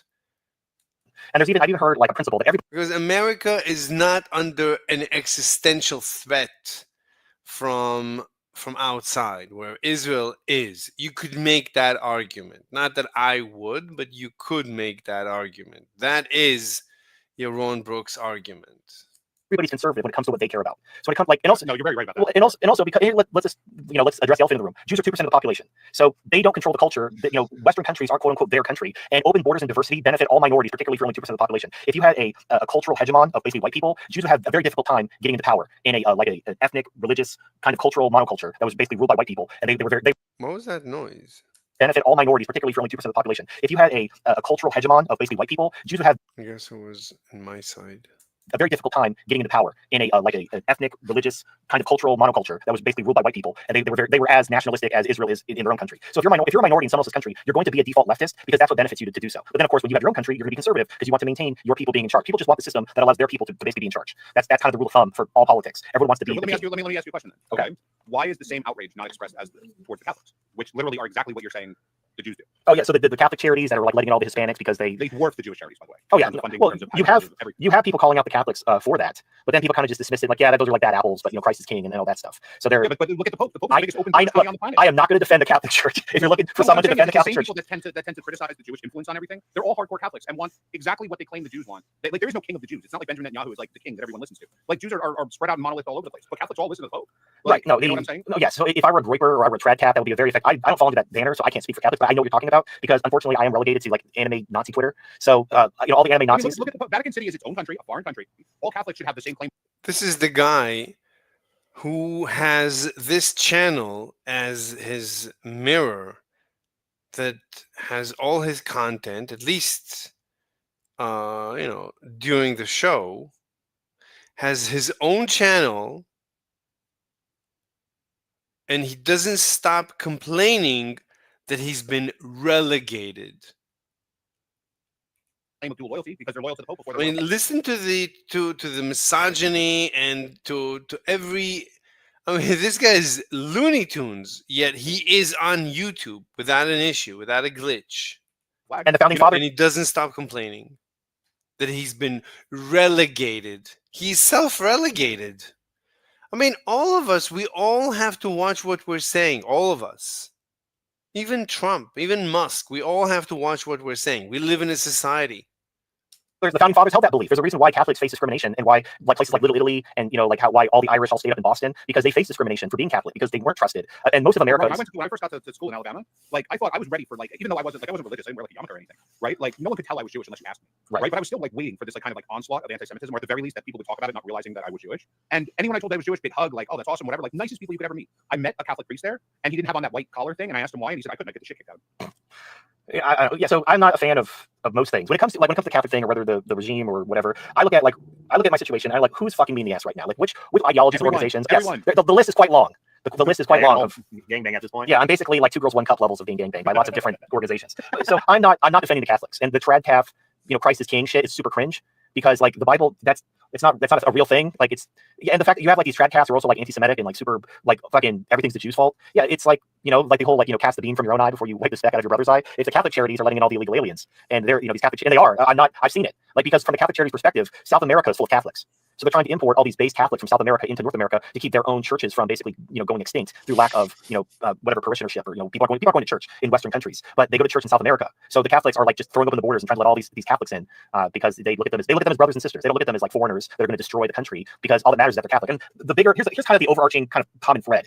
If you have an identity above that of your nation, like you see this a lot in certain racial or whatever groups where you're not an American, you're African American or Jewish American or Catholic American. You're putting something above your nation. Now, I'm not necessarily saying those people should be deported, but 1 second, I need to respond to a chick.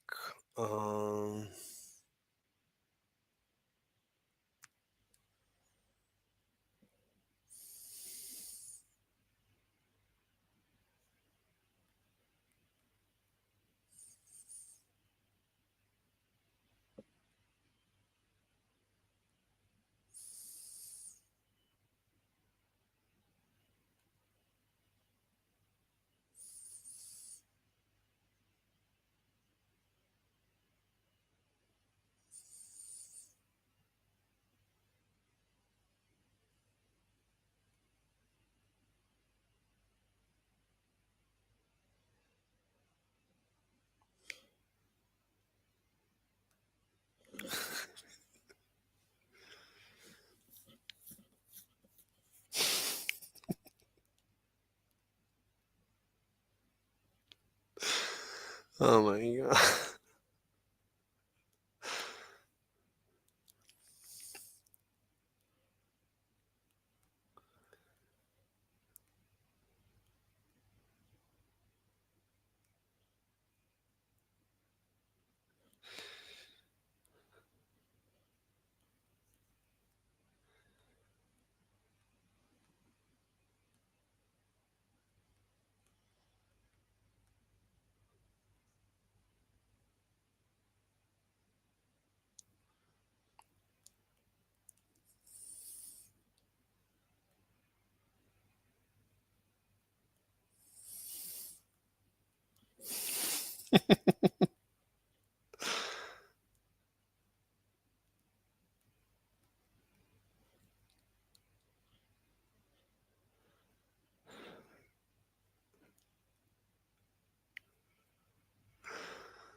Oh my god.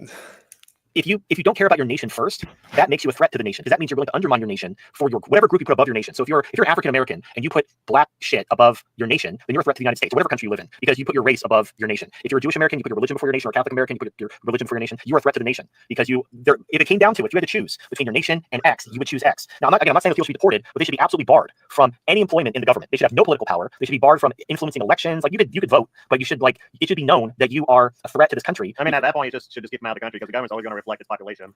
Well, I don't necessarily, because you have the Orthodox Jews who basically mind their own business and want to be left alone, kind of like the Amish, and that's yeah, like as you said, they're like 2%. perfect. They're not going to like. No, they're not. They're 15%, but they're 15% of 2%. Well, I'm talking Yeah, from exactly. So like Jews don't have influence because of their 2% vote.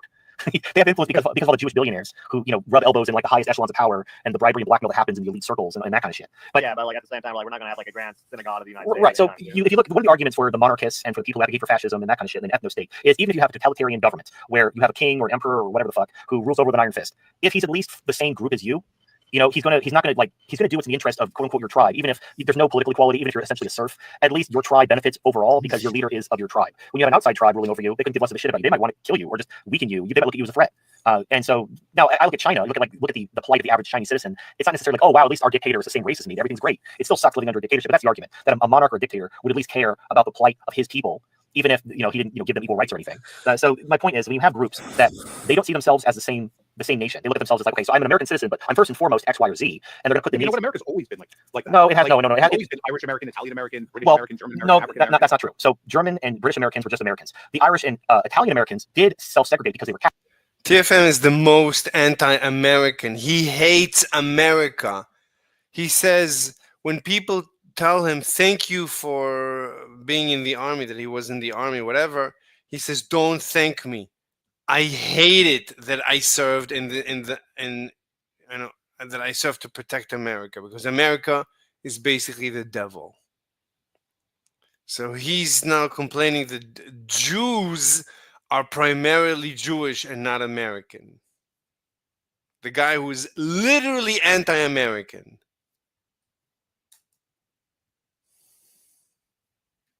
Catholic. And in fact, there's a reason why there's been so few Catholic presidents in America, because people do, like to your credit, to what you were saying earlier, people do question the loyalty of people who put their religion above their nation, justifiably so. I say that was like the biggest thing with JFK. Like, if you talk to my parents, they'll say, oh, like that's all everybody talked about when JFK was right. We like to think it was all about issues and left versus right. But my father, they said all anyone would say is like, oh, he'll just be loyal to the Pope. And that's the point. So Irish and Italian people, because they have this dual loyalty, because they put their religious identity above their national identity, they're Irish American or Italian American or Catholic, they're Catholic first and American second, you can't trust them. And here, TFM forms opinions based on bad info when it comes to this kind of thing. This was common sense back when JFK was running for president. Now, I guess JFK's been vindicated by history and is a pretty good president, but it's still a bad idea. No, he wasn't. He was actually a terrible. Well, he's remembered because he got his head blown off. Yeah, well, it doesn't, whatever. I mean, Trump lost part of his ear, so I guess he'll be a great president too. The point is that like that's my bugaboo is people with dual loyalty. Jews are also super lazy. Yeah. That actually might be what's happening. He's friends with Halsey, who is going to bet Halsey has his personal info. Because I live in America, I'm basically American first. I don't have a higher hyphenated loyalty above American, so I care about what happens. What? TFM is anti-American. Oh, 1 second, let me get this message. There's a beautiful, beautiful hot chick that just came up on my radar. Oh my god.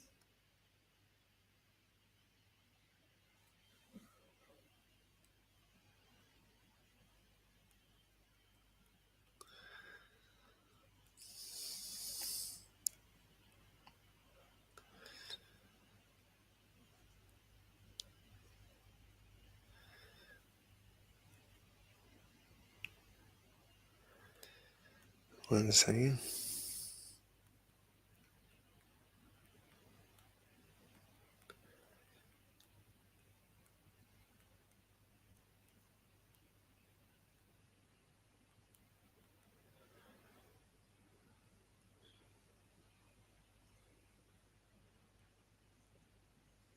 A second.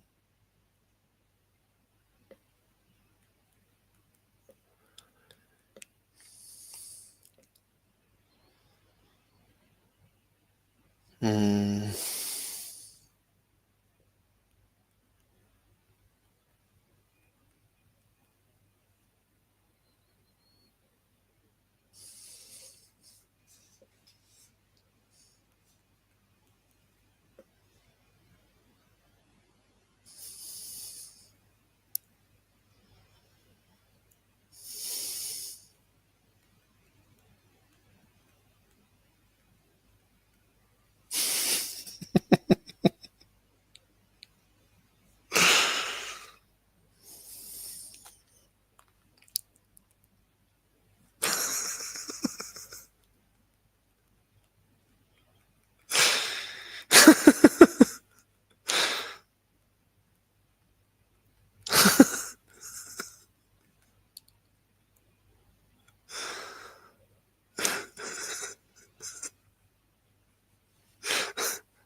Amazing.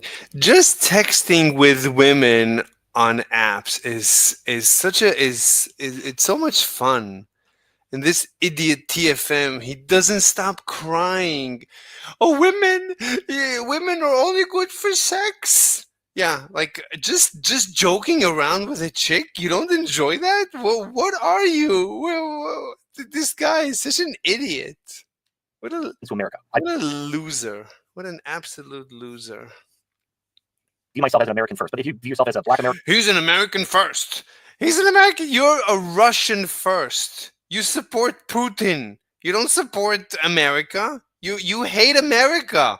Everything you say and do is against America.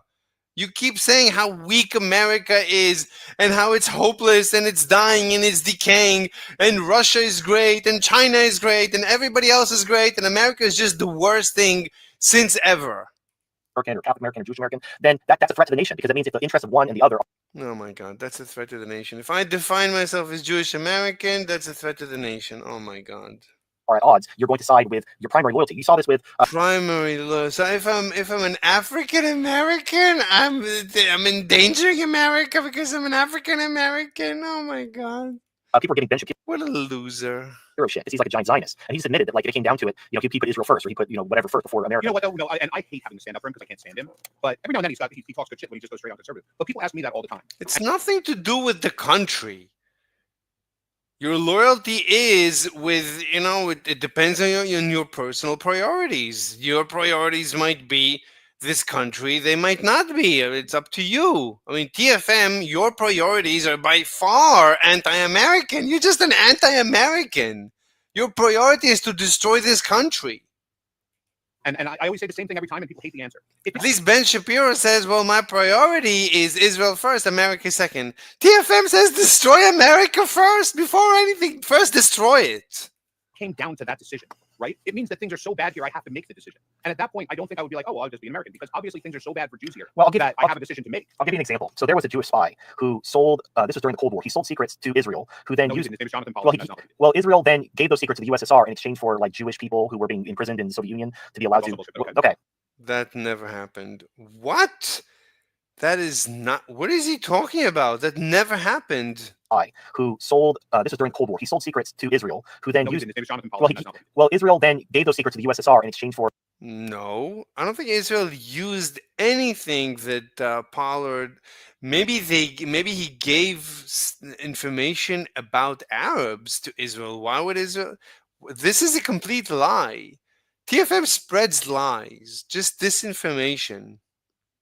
What's your evidence for any of this nonsense? Or like Jewish people who were being imprisoned in the Soviet Union to be allowed to. Okay. Never mind. It's all bullshit. Didn't happen. No, I'm saying what he did was he was convicted of He has no evidence. He just asserts nonsense. No evidence. No evidence needed. No evidence needed. Just let's make up stories, and that's our evidence. Of transferring secrets, and the charge itself was transferring. And he's so upset. Listen to him inhaling and exhaling into the mic.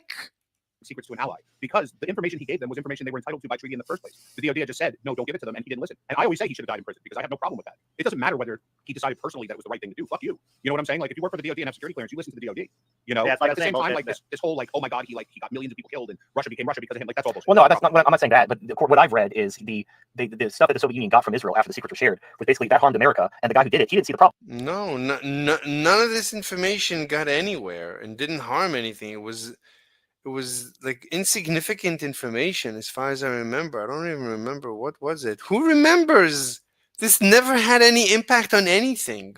Because like, isn't America and Israel on the same side? Like, don't we have the same goals? Like, So, okay, well, right then. I'm sorry, I cut you off. Then. Okay. Yeah, it's the same bullshit like when like British nuclear scientists like Right, so- knowingly leaked secrets to the Soviet Union. Like, they got away with, they didn't get the death penalty because at the time they were allies. They just got like I think 10 years in jail or something. Well, my point is like people like Ben Shapiro or people like that spy, they may have earnestly believed that giving secrets to Israel or siding with Israel is also like America and Israel are on the same team. So you're not betraying one in favor of the other. The problem is like there have been several cases where That's pretty much true. that wasn't the case. That you harmed America because you were hooking up Israel, or like when Israel did something that wasn't in America's interest, like attacking the USS Liberty, but it was all covered up. The USS Liberty, Jesus Christ, and another piece of garbage nonsense. Because of lobbyists and billionaires. Oh my god, man, you need to spend Yeah, this time like- fucking Nazi. Yeah, he's just listening to Nazi talking points. He's just a Nazi. Like, I looked The at USS the Liberty, evidence there was a and Liberty, mistake. They apologized and paid off the people there. Okay. They like, what are they supposed to do above that? Say, I'm really sorry. Like, they came out immediately after and said, oh my god, this was a horrible mistake. And trust me, if they wanted to sink it, they could have. Well, Well, that's like Everybody they tried. tried for them to attack the shit anyways. Like by the time they attacked it, the Egyptian army's already routed from the field battle. No, it was a spy ship. It's fine. The point is I don't. It's fine. Are you taking it back or not? You're just a Nazi. He's just a Nazi. He's just repeating anti-Jewish talking points. Don't like, and this is again going to the Catholic thing. If you're a Catholic American, and if it came down to your Catholic faith and the nation, you would side with the Catholic faith. You should not be in politics. You should not be allowed in government. You are a threat to this. No, it's called a democracy. You in a democracy, the people vote. If the people want a Catholic American to be to be voted in, then they have the right to vote him in. You're not the decider, TFM. We live in a democracy. If you invent your country, you can welcome us to join your country. Until then, in our country, you follow the Constitution. The Constitution doesn't say that you cannot be a Catholic American and go into politics. Actually, the First Amendment says that you're allowed to do that. It's freedom of religion. That's literally the First Amendment. This guy's just an anti-American. This nation. I'm not necessarily in favor of deporting you, but you should be barred from government and politics because I want to make. How could you? What do you decide defines an American? If you don't have any, you assimilate and don't have dual loyalties, or if you have like you could be Jewish and American as long as you see yourself as American who happens to be Jewish. But if you're like a hyphenated American who sees Israel as your first true love and America is just the country you happen to live in, but if push came to shove, you would side with Israel in any potential conflict, then that's fine. You can feel that way. I just want you far away from politics because you will betray this country. Then you create your own country and invite people to join your country, and we'll decide.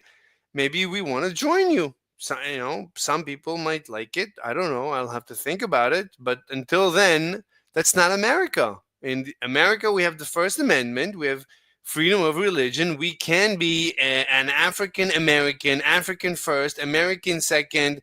I can be an African anti-American. And if I'm voted in, I'm voted in. There's nothing you can do about it. And because this is my country, I care about that. This is literally freedom of expression. That sort of thing. And I understand this. We have lots of groups in America who have dual loyalties, and that's the problem. There's too many groups in America. What? Why is that the problem? What's your evidence that that's the problem? That basically use America as a piggy bank and don't give a shit about this country and actively undermine this country to benefit their. LOL. Things are bad in America for Jews.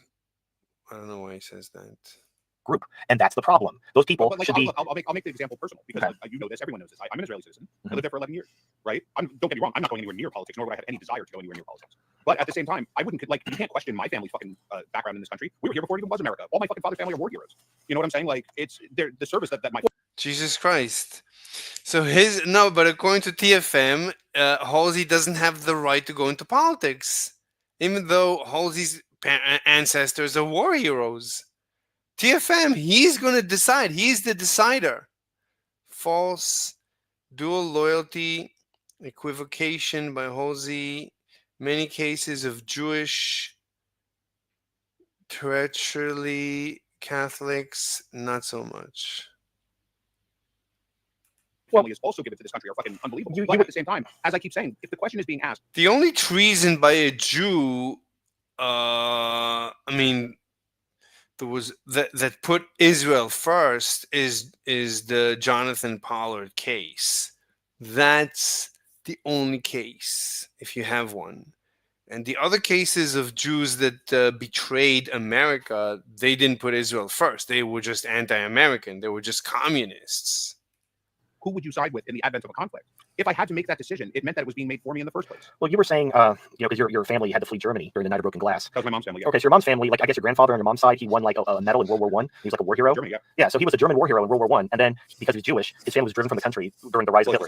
He was dead. Okay, he was dead. But the point is yes. So like the problem is humans require simple kind of red light, green light solutions. Like you can't look into someone's soul and be like, okay, we understand that you're Jewish, but we also understand that you love your country and you would never betray it, and like you're one of us and you're one of the. Yeah. So in order to make an omelet, you have to break some eggs. Thank you, Stalin, for reminding us. Good ones. Unfortunately, we can't look into people's souls. So you need kind of a good litmus test. And I think if you're a dual citizen, Yeah. So it's a good litmus test. If you're Jewish, you need to leave. or if you have allegiance It's a good litmus test. to other countries, that's fine. You, like if you want to be like a member of AIPAC and you want to lobby for Israel, that's fine. But you should not have any kind of government influence or if you want to throw money at politicians, I mean everyone throws money at politicians. But like you shouldn't have any government like power. You shouldn't be elected for office. You shouldn't be. Wait, hold on. So you're allowed to give money to politicians? Why? Why are you making that distinction? Why are you allowing the Jews to do that? In anybody's like cabinet, your role should be relegated as a lobbyist for a foreign nation. Well, it's like I don't have a problem with what you're saying, but I have a problem with what you're intimating. You're intimating that there are dual citizens that are in the cabinet and things like that, and there's not. No, I'm not saying dual citizens per se, because like AIPAC, like they split. He's not intonating. They used to be, because when they were told they were going to have to register as an agent of a foreign nation, they basically split their lobbying group so that no dual citizens were part of it anymore to kind of get around that ban. So they didn't have to register as a foreign agent. So yeah, I'm saying there was never a ban. What there was Kennedy said that Kennedy was trying to pressure them to abandon their nuclear program, and he was basically threatening them that if they didn't, he would have AIPAC. Well, it wasn't even called AIPAC back then. Right, register as a foreign lobby. Called whatever. My point is like from a legal standpoint, it's really hard to pin down like how do you define a foreign agent, and there's all legalese that goes into it. And because we can't look into someone's soul, it's going to be really there's going to be people are going to slip through the cracks. But as a general rule of thumb, if you care about another nation more than the one you're living in, that's if you're here to work and you're paying your taxes, I don't give a shit. Go ahead and stay here and pay your taxes. But you should not have any government positions. You shouldn't be allowed to have any kind of power because you're a threat to this country. And that's but look at another example then, Ukraine, right? Mm-hmm. Now I don't give a shit about Ukraine at all. But I'm saying it seems a lot of people do, and they're not Ukrainian. You know what I'm saying? Like the majority of people that seem to give a shit. Masturbating Milkman says, does anyone here fucking watch this show to listen to this Jew? Oh my god. Oh my god. This is a literal neo-Nazi show. Shit about Ukraine. How is this on YouTube? Just I think my video is taken down if I just hint at the Schmoshmid. I can't even say the name. They'll take my video. They've taken down my videos. Even from the last 2 weeks, they took down a video that we just discussed it. And I kept saying, no, it's real. Didn't help. They put a warning and they took the video down. Well, yes, they've been told to buy the shiny box. They're just still American. They're just NPCs. My point, at the end of the day, like, what do they not have the right to want Ukraine to win? Like, I don't care about the government. They're average American NPCs are not lobbying the government on behalf of Ukraine. My point is, like, we have an imperfect system, and we have a lot of people. And also, when you are the superpower, power attracts people who want to exploit that power for. Has Halsey? This is we sucks. Bowie, I don't know, balls.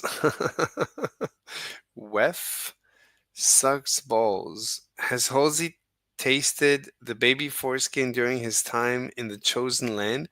I heard that's an Israeli delicacy for rabbis over there. I mean, nothing but Nazis. This is all that this show is about. This is just the TFM Nazi hour. For their own benefit. That's just the way of the world. So you're going to have people from all over the world coming. When you're the superpower, I don't know how much longer Halsey is going to be able to survive here. We're going to have people from all over the world trying to come to your country in order to turn that power to benefit them and theirs. And they don't have your interest at heart. They have their interest at heart. And that's just going to be inevitable. And I don't know if there's a perfect solution to ferret out people who It's essentially like it's a definition of corruption. Corruption is when you're putting your personal interest above that which you're responsible for. So if you're like the CEO and you're benefiting yourself and your family at the expense of the country, that's the definition of corruption. So what you're saying makes absolutely no sense. No, it doesn't. Well, you know why? Walmart's lobbying group is going to lobby for the interests of Walmart, not everyday Americans. But Walmart's Walmart's going to lobby for things that could hurt everyday Americans, but increase their ability to grow and be a big business and whatever. They don't care about the fucking towns they take over and shutter all the stores. But Walmart, they're lobbying in their own interests. Walmart. Okay, so the thing is, yes, that's true. But when you're talking at the national level, you have rival nations. Walmart, they're a corporation. Now you could argue corporations are like pseudo-state. So TFM is always going to have an answer At this point, but they're in a completely different tier. So if you're like if you're like the NRA and you're advocating for the Second Amendment, or you're a special interest group, or you're a corporate group and you're advocating for Walmart, that's fine. That's all inter-American baseball. But when you're advocating on behalf of a foreign nation, that's fine. You can lobby, you can throw money at politicians, you can make PowerPoints and invite politicians to dinner. That's fine. But you shouldn't be. It should be known. You should be known that like on Twitter there are Chinese state propaganda accounts that post articles and memes and whatever, and X labels them that this is Chinese state media. That's what AIPAC isn't Israeli state media. In fact, they disagree with Israel's government. Right. So they found a way to kind of Jew around the law, and like by splitting their lobby into making sure that there's no dual citizens and Jew around the law. Very nice. Very nice. finding like a way to skirt the issue. But they're clearly lobbyists for Israel. That's their express what I'm thing. saying though is that they're not lobbying for Israel just because they love the country, like, oh, we're Jews and it's awesome. The vast majority of people in AIPAC are doing it because they think that Israel's interests are in America's interest, and especially the older evangelical boomers, who they all think that it's in America's interest because they remember that if Israel fell, communism won. No, there was an entire proxy war between the Soviet Union and the U.S. The evangelicals are kind of like their own. The same situation we had right before World War I, where you had basically two parties in the United States, like advocating if we should like support Britain or Germany. So, does they benefit America in any certain way? No. The issue is Israel isn't a corporation. They're not a special interest group. They're a foreign nation. And if you want to advocate for the interest of a foreign nation, then you are an agent of a foreign nation, and that's fine. You can lobby, free speech and all that, but you should have to have like a disclaimer that you are an advocate of a foreign nation, and that just needs to be known. I mean, look, I'm not disagreeing with you. Their name is the American Israel Political Action Committee. It's not like anyone's confused that AIPAC is not lobbying for Israel. Like a disclaimer would mean absolutely nothing. There would be no difference whatsoever with that disclaimer. Well, then why did they split their lobby in order to avoid being labeled as a foreign agent? Why was that such a big deal? They did. No, the split in their lobbying group was done, I think, 6 years ago. No, it was during like JFK years. They had a different name, and then they were like something happened. They were going to have to register as a foreign agent, so they restructured in order to remove anybody that would cause that to happen. He said he was in favor of making them. As I said, it was a political move to get Israel itself to abandon its nuclear program. No one ever actually made a move to do it. It was just some Kennedy said he supported. But they still restructured just because of the threat. They restructured years later, though. They restructured during Johnson, and all they did when they restructured was they changed their name. That's well, what they did. Okay, so I don't have the fucking bullet point in front of me, but what I heard was they restructured. And basically, anybody who was like would have triggered that clause that would cause them to register as a foreign agent, they removed from the organization. So that, and also when it comes to their donors, they're all American citizens. Like they don't take any foreign money. I wouldn't doubt that happened if there was a fear that could be used against them. Right, but I wouldn't doubt that. I wouldn't doubt that. So that's the thing is they know they're operating as agents of a foreign government, but they're just finding ways around the issue to avoid triggering that. But you're saying, oh, it wouldn't matter. If you put a disclaimer, everyone already knows that they're agents of Israel because it's in their fucking acronym, and yet they go through all this trouble to avoid being labeled as foreign agents. Why? If it doesn't matter, why are they going through all these hoops to avoid being labeled? It doesn't matter. What I'm saying is that if Kennedy had a complaint that this was happening, there were dual citizens there, they were clearly interested, they were like all of the things you're talking about, and they said, oh, that sucks, we should get rid of all of that so that this isn't a question anymore. How is that not giving you exactly what you just asked for? I don't know. The point is, it's a corruption. At the end of the day, it's a corruption problem. How do you?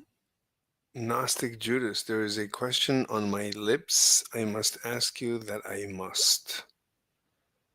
When was this? A minute ago. So join my Discord. Where are you?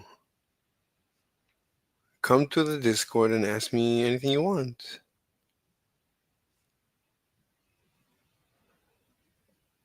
Let me wait.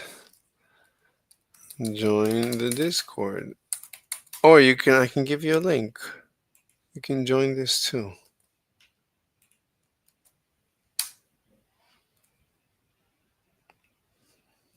You need me to give you a link? I'll give you a link to the Discord too. In case you don't have it any longer. Oh, not this.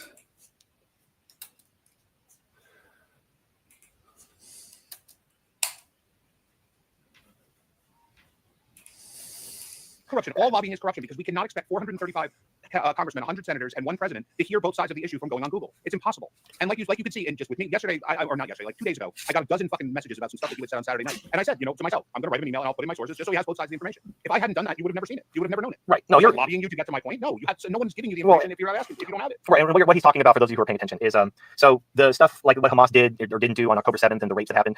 And basically, I looked up an AP article because here's the thing: I generally have a kind of a judge's attitude, so I like to hear both sides. And usually, like getting a partisan biased perspective is fine as long as you're getting both sides of the biased perspective. But in the case of the Hamas rapes on October 7th, it was really both sides were lying. You had initial reports coming from Israel that were exaggerating and lying, and even in the article they admit that they were wrong. But then you had you had accounts on social media that were also lying, that were later debunked, and they were proven to be spreading doctored photos and whatever. So both sides, and that's the thing. So And they even admit, like, they're Yes, Mr. Gnostic Judas. What's up? I have a question. What's the question? Well, it's more so a proposal than Go a ahead.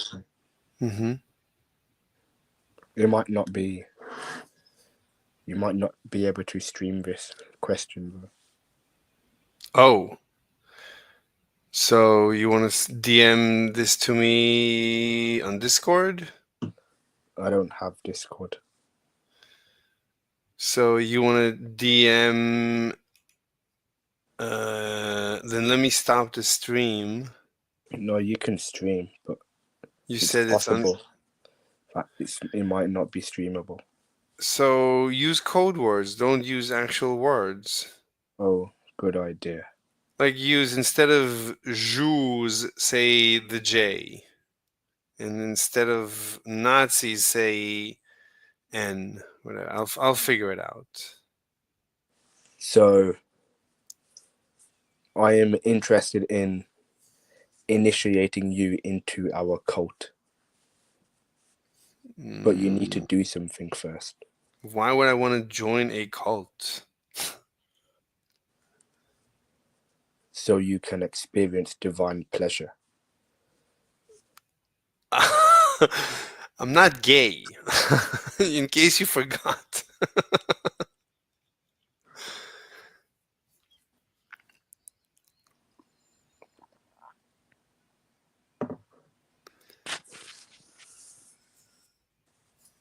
So, whatever you're insinuating, it sounds very dangerous. So I would recommend, of course, not to stream it, and for you not to do it. It's you're playing with your life. They will kill you. I told you. They will kill you. You're not gonna survive. I don't think you understand. All right. If No. Don't. no, I came to you over everybody. I came to you. We You can were talk the about it option. off stream. We would have to talk about it off stream. I am using code words, bro.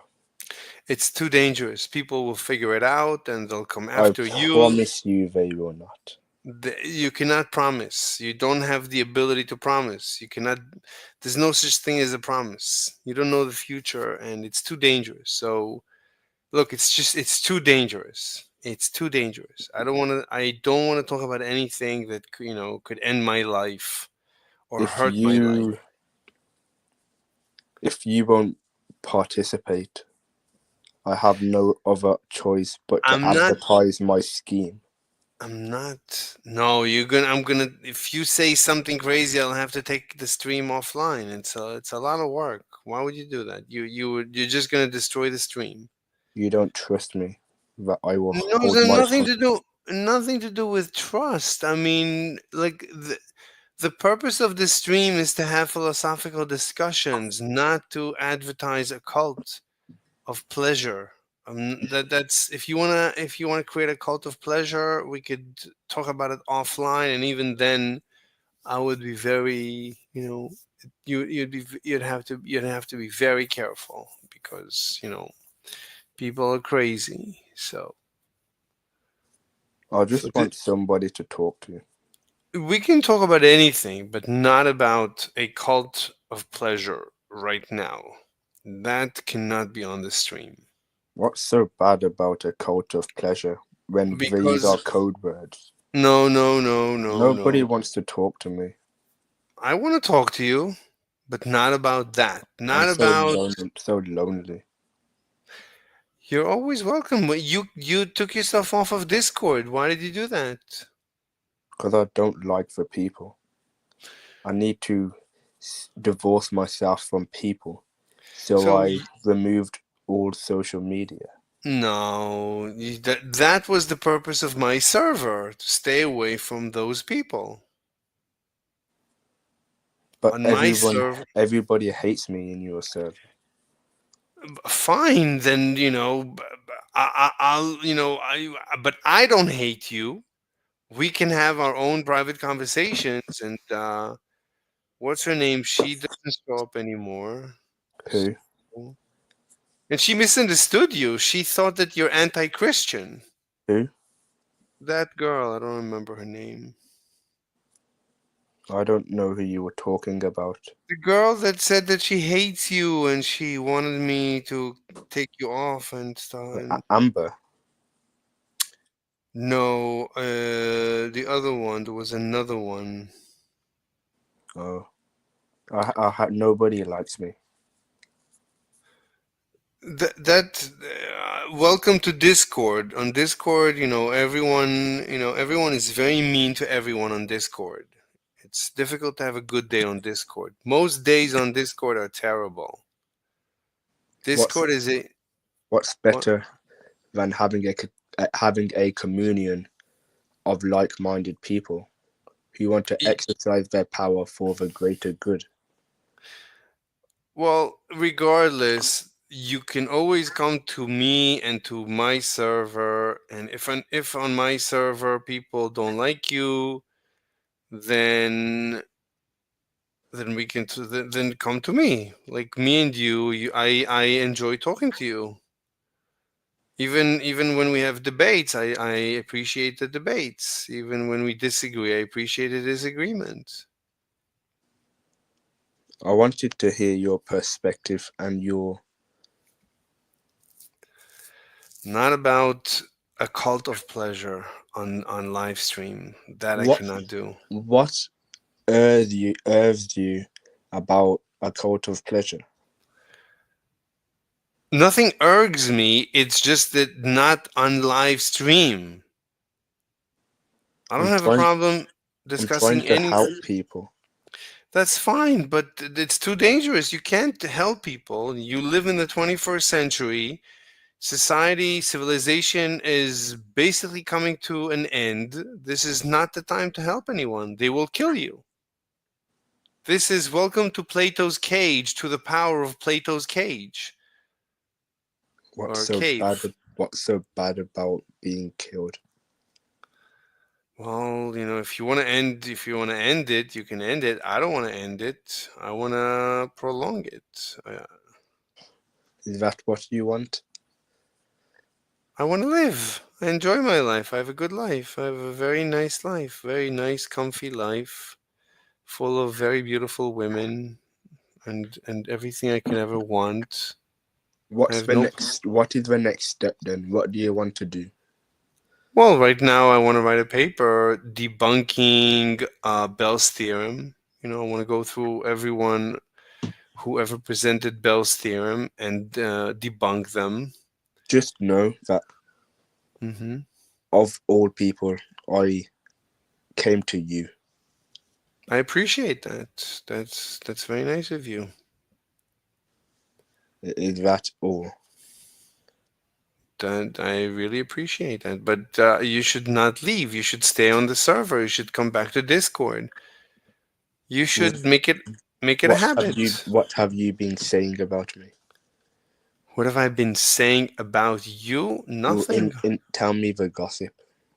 There's no gossip. I never discussed you with anyone. You can go watch all the streams. You never showed up on any of the streams.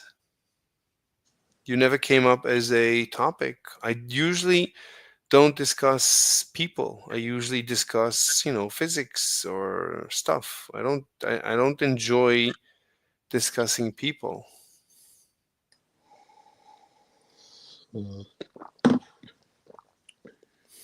Fair enough. Okay, that's all. So you're going now? Well, my usefulness has expired. Your usefulness? You mean my usefulness? You can stay. You don't have to. We can talk about anything. Okay, so I was wondering.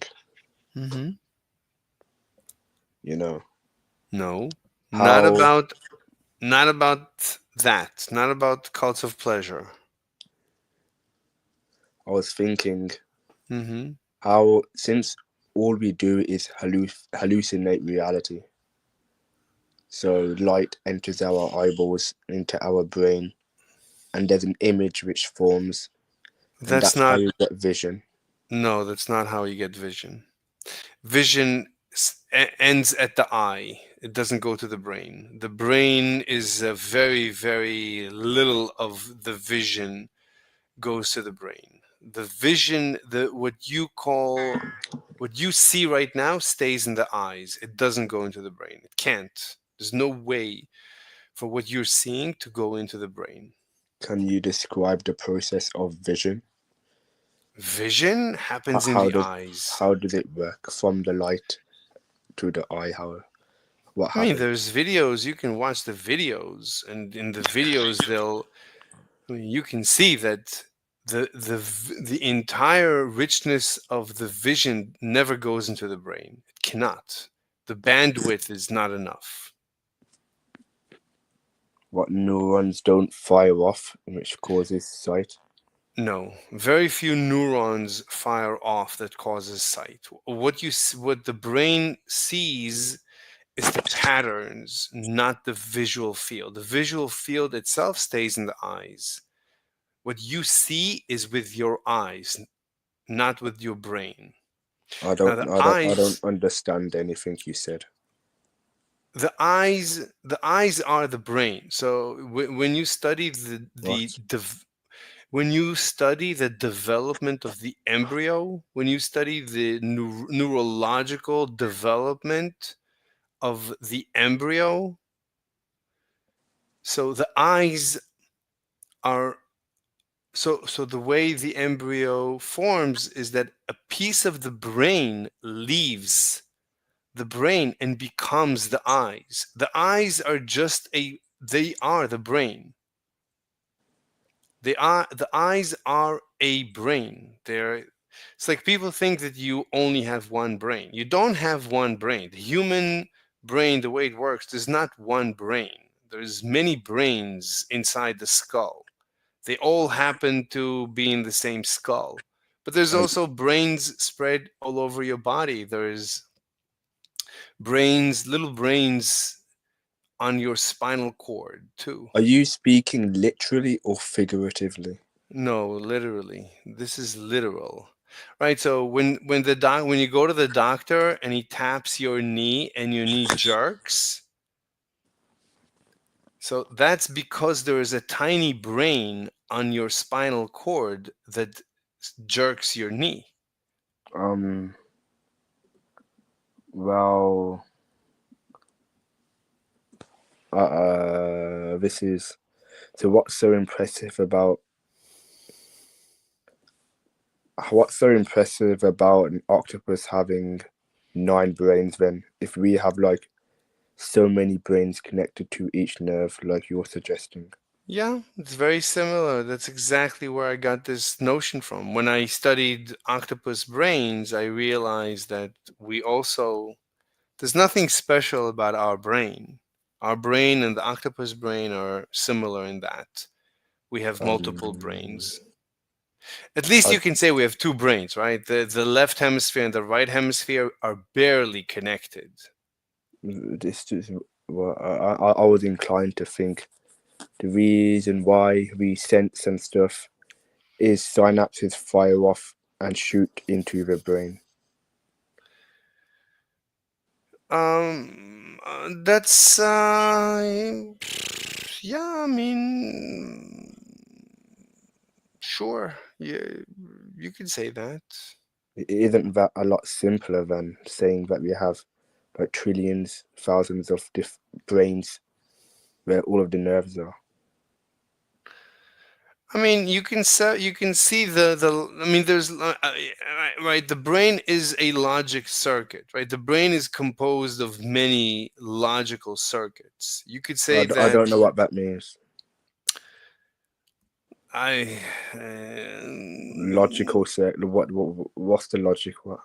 Like, for example, the knee jerk. That's a logical circuit, right? It serves a purpose. What's an illogical circuit?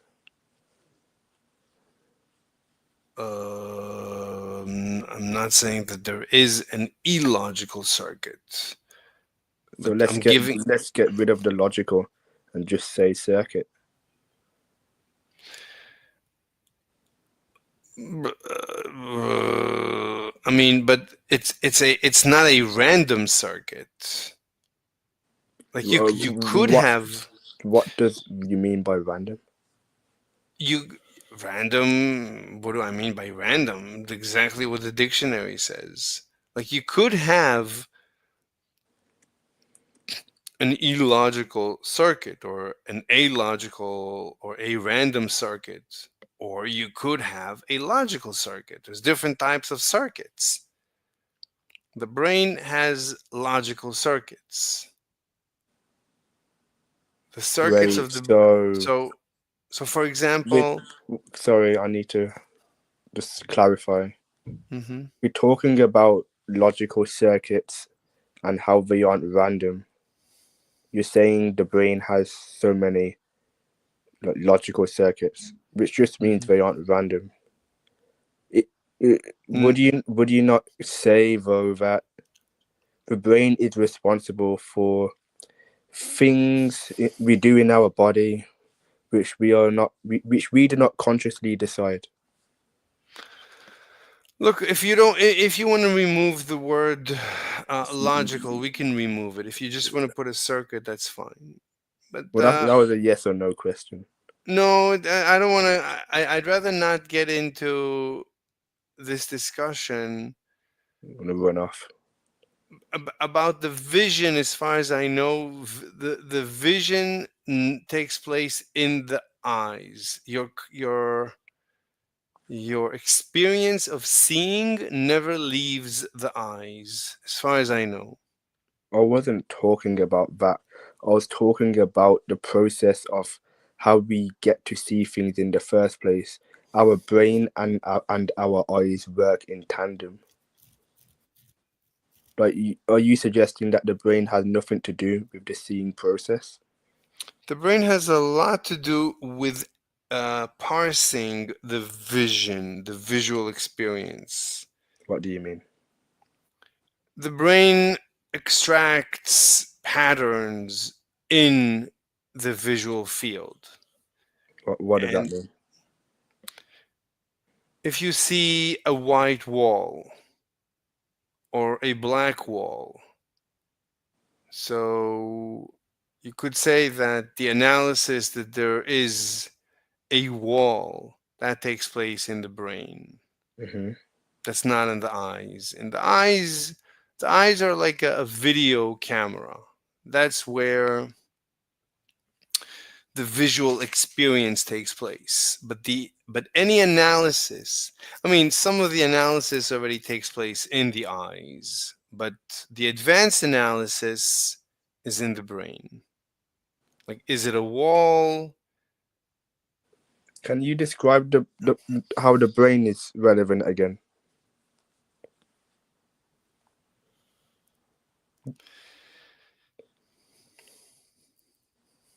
One Can second. you, Let me just answer.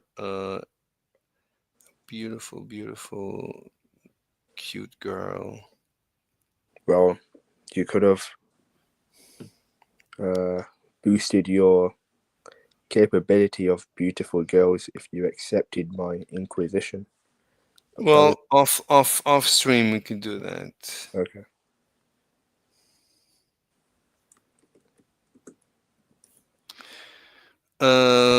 Yeah. So what's the question? Can you explain the process the brain plays again in sight? So imagine that you don't have eyes. Imagine that your eyes were integrated into the brain. Imagine that the eyes were physically a part of the brain, that they were embedded in the brain. That's how you should think of the visual experience. The visual experience is in the eyes, and the eyes are just a part of the brain. Are you saying that the brain plays no role in the process of sight? in general, the richness of the visual experience never goes to the brain. It's never in the brain. So you would say that, or like, you can have sight without the brain. There's different aspects to seeing. There is the pattern recognition. I just, and I'm like, I'm autistic, so I need straight yes or no answers. So ask again, I'm sorry. Are you saying that you can see without a brain? If someone were to remove your brain and you just had the eyes and everything, you could have sight? Yeah, basically. I think there's actually people that have no brains and they can see. Can you show me? I mean, there's people that have literally they only have like a minimal brain, and they can see perfectly well. They Are have you no issues seeing without. are you I mean, saying that having a minimal brain I'm is saying all they have is, I mean, they don't have a cortex, which is where you're seeing your vision. It's in a place called V1, V2, V3, V4, V5, V6. So all these V's are the visual fields in your brain. That's one, as far as I remember, it's 1/6 of your cortex. The entire back part of your entire brain, the entire cortex, is dedicated to the visual field. There's people who are born without any cortex and they don't have any problems seeing. okay. Well, let's tackle the fact that, just to be clear, you're saying that the brain is relevant to how some of us see, because V1, V2, yada yada yada, is where the seeing takes some part. But I'm saying that's not that's impossible. The seeing does not take place in the cortex. It doesn't Something have to take else. place in the cortex. It just has The to be relevant to the seeing process. Look, okay. Let's start over from the beginning.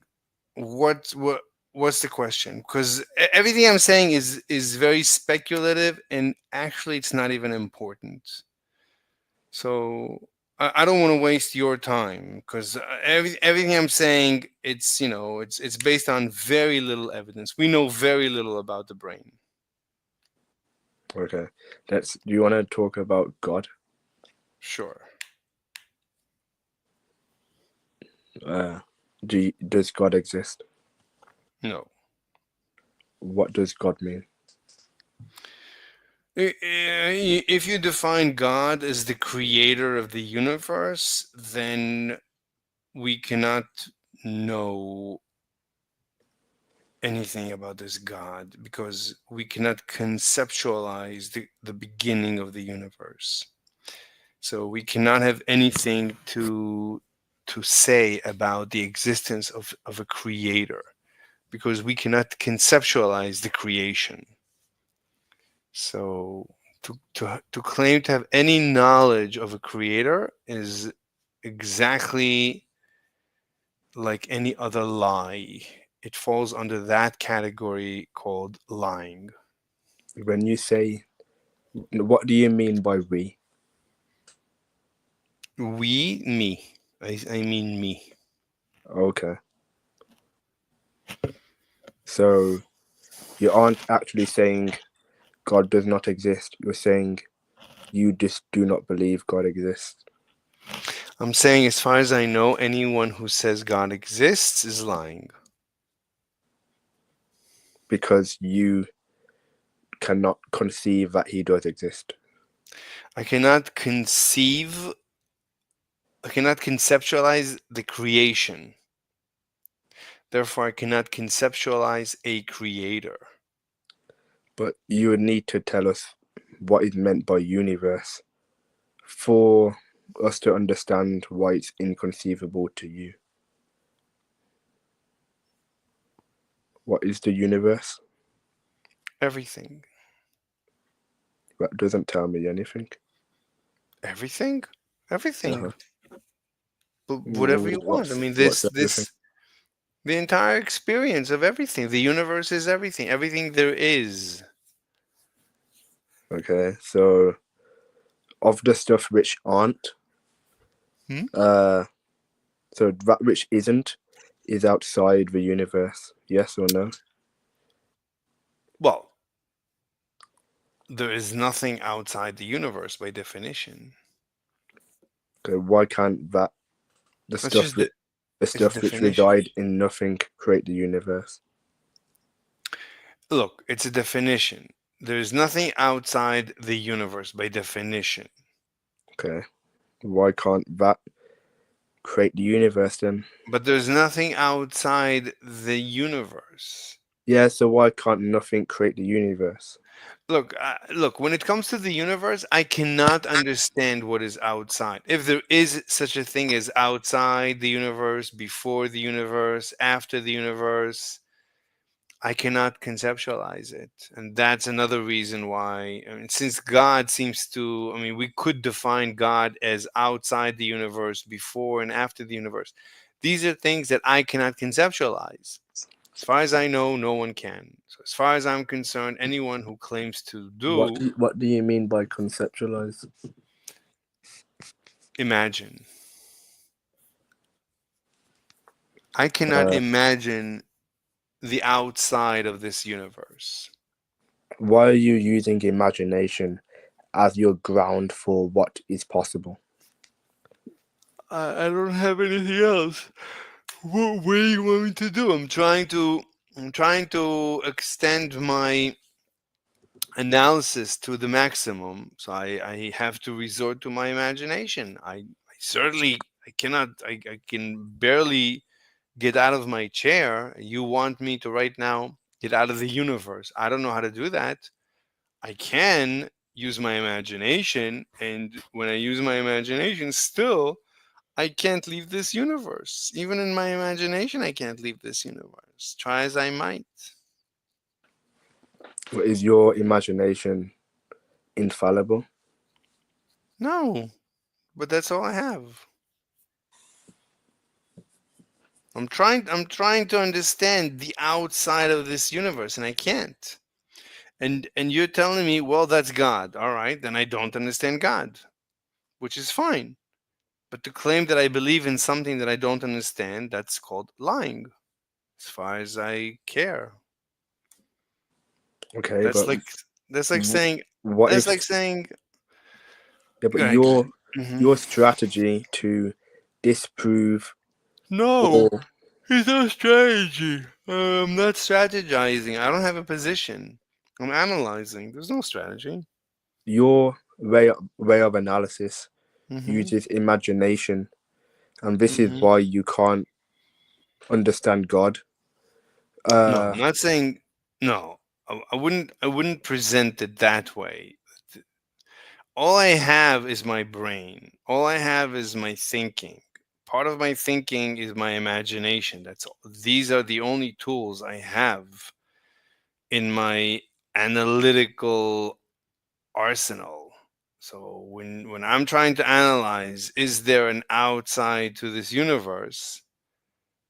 I have to resort to the only analytical tools that I have that are my thoughts, my brains, my imagination. That's all I got. And when I try to step out of the universe with my imagination, I can't. okay, so doesn't your way of thinking using imagination to ground your worldview? What if another party does the same thing but comes to a separate conclusion? That's fine. But that's why I keep saying, as far as I know, we're all the same. And if I can't, you can't. No one has ever explained to me that they're different in this respect. And from everyone that I've listened to, they all agree that we're all the same in this respect. And we're all stuck in this universe. We're all stuck, unable to imagine what it means to be outside of this universe. So No, but we understand what's outside of the universe. It's for stuff which do not exist. I, sorry, I don't know what that means, and that's the problem. Mm, Just like I don't know what it means for 1 plus 1 to equal 3. I just don't know what that means. And that's why whoever says 1 plus 1 is 3, I call them a liar. So if you claim to know what's outside this universe, I call you a liar. No, I'm saying using the definitions we've agreed on. That which is outside of the universe is just the same thing as saying it does not exist. Why would you define it like that? I That's don't what you. That's understand. what you said. That's what I said? I didn't This is define. I didn't that's define any. no. Okay, that was my understanding. You're No. saying if it's well, you said the universe is all the things which exist, all the Mm-hmm. things which is. Yeah. Mm-hmm. So the opposite of that is if you're not in the universe, you don't exist. Or otherwise, you'll be saying that you could exist outside of the universe, which we both agreed. What does that mean? I'm lost. I don't. I'm not following you. You said Why do that. you care? Why do you care about God? Why do you care so much about God? I don't understand your question. Why are we having this discussion? Like, to me, it's clear that there's no God. There's no evidence of a God. The definition of a creator is impossible. Anyone who claims to have a belief in a God is a liar. Well, I never said I believe in God Okay, well then why are we having this discussion? To because me, it's you're so Mhm. adamant that he doesn't exist, and I don't No. think you're I mean, very good at defending that position. offending, Defending defending. that position, I think you suck at defending the position. Oh, so there's no evidence that there's a manager to this universe. This universe looks unmanaged. That's about management. So if the definition of God is just a manager, then there's no evidence that this universe has a manager. Okay. As far as creation, then I told you the problem. I cannot imagine the creation of this universe. Therefore, I cannot imagine the creator. Therefore, anyone who says that they can is to me a liar. And I don't know what else to say. Okay. I think you're lying. About what? What you just said. What do you mean? What did I say? I think you're a big fat liar. About what? Fine. About what about? What did I say? It's like what words did I repeat? The words that are a lie. Well, without using exact verbatim, you Yeah. said Hmm. believers of God are liars. Well, if you define God as the creator, then Yeah. you okay. I told you my explanation. So what am I lying about? Where's the lie? I'll repeat. Because your worldview is grounded on your imagination, but when other people come to the conclusion that God exists, they aren't relying on your imagination, they're relying on theirs. So how Yeah. do you, given that we don't know a lot about the brain, how do you determine whether they can imagine God exists or not? I'm assuming that they're no better than I am. That they don't have access to any more imagination or knowledge than I have. I'm open-minded, maybe I'm wrong. I'm not So saying I'm just saying as far as I know, they're liars. If tomorrow morning I discover that I was wrong, fine, then I'll tell you. I'll update you. I don't have a dog in the fight. I don't care either way. I'm just curious. Is there a God or is there no God? And my curiosity leads me to the conclusion that there is no God. If there were a God, I don't know if I would worship or not worship. The fact that it goes to worship, I mean, it's just a natural phenomenon. The fact that everyone, once they realize, oh, there's a God, oh, let's go worship it. Why? Like, if you discovered that there is a cat in the hat, would you go and worship it? No. Yeah.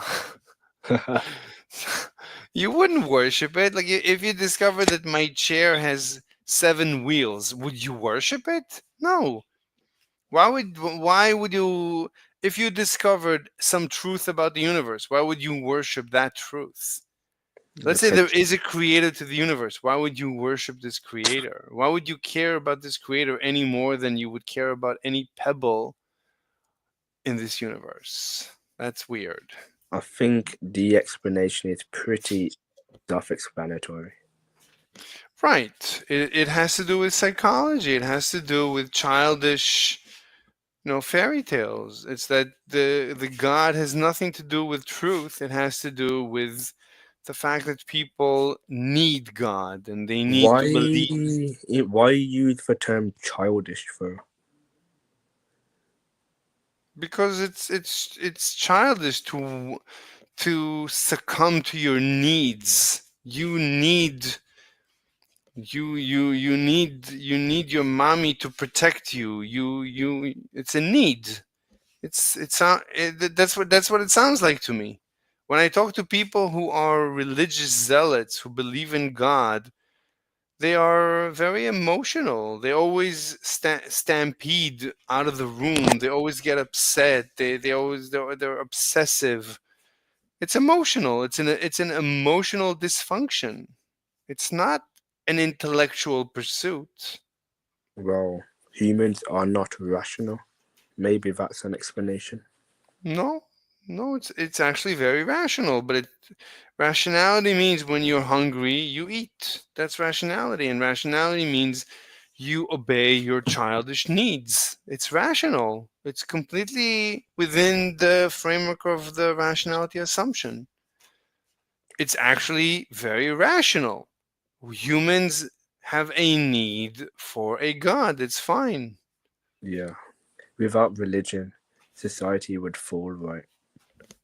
I mean, that's what people might believe. I think that's another false premise. That's incorrect. I mean, There's no. different the different historical markers to support that position I said. What's the last 4 words you said? What? There are different historical markers to support what I said. Name one. Well, I don't know. I can flick through Machiavelli, who talked about Italy. That's not evidence. That's just someone's opinion. No, What's the evidence? he's documenting history. Okay, then go ahead. What's the evidence that we need religion or we need God or whatever? We need rituals. What's the evidence? Well, the evidence, as I understand it, is that if you look at different periods in history where there was an absence of religion, society crumbled. Name one. Name one example.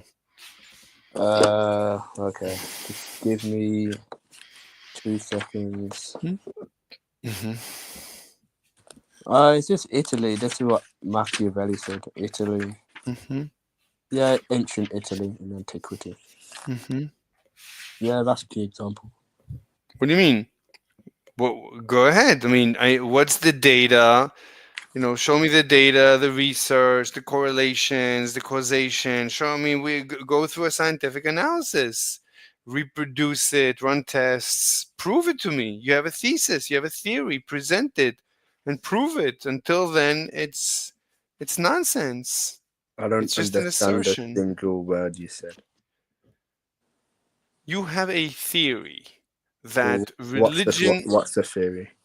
Let's say the title of the theory is that religion causes social cohesion. What's the theory? What is the definition of the word theory? Yeah. An explanation to a natural phenomenon. I disagree.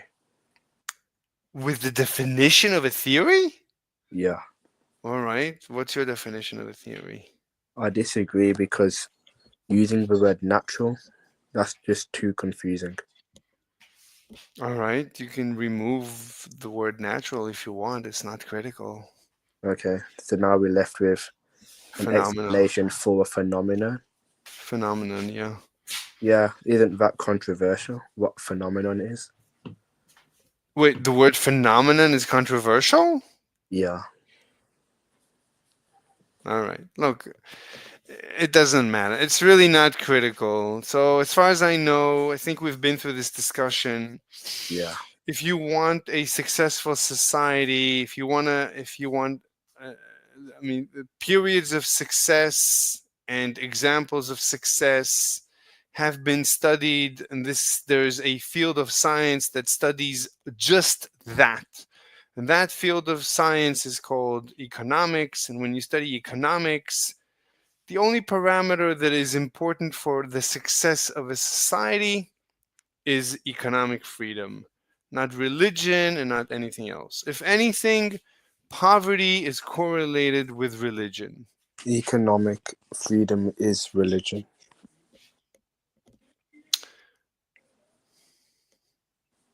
How is economic freedom religion? How are these two things related even? If I mean, Because why would you say that? you're living towards an ideal. That's what a religion is. No, economic freedom is not living towards an ideal. Economic freedom, you can measure economic freedom. Economic freedom is it's nothing to do with ideal. What's an The ideal? fact No, the fact that you are free to do whatever you want is not an ideal, it's a fact.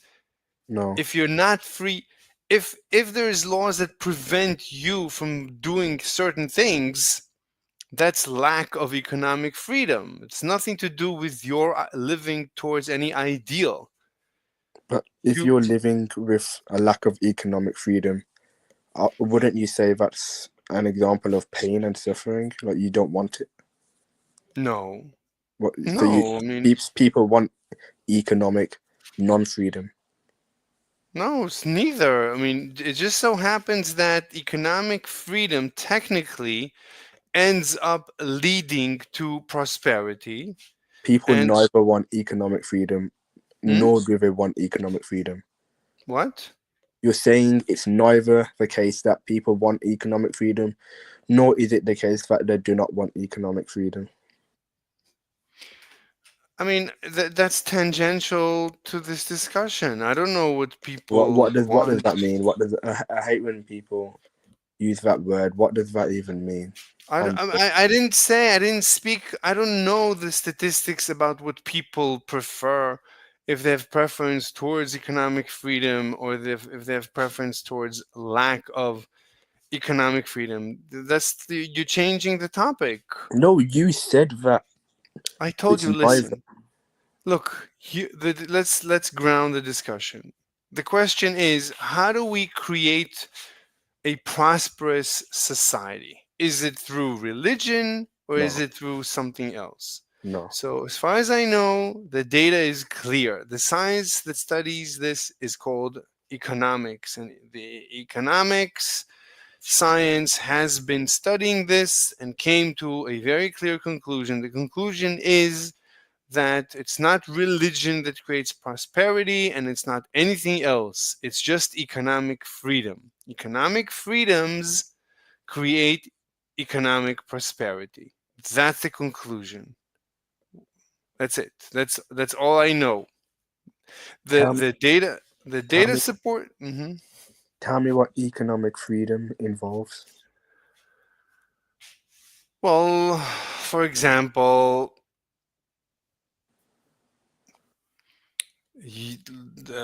let's say that there is a minimum wage. So if you hire a worker for under the minimum wage, the government punishes you. That's a lack of economic freedom. Would you not Right. So economic freedom involves minimum wage.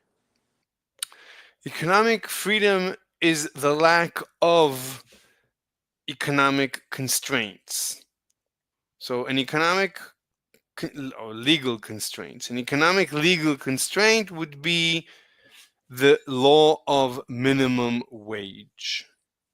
That you cannot hire anyone for under a minimal wage.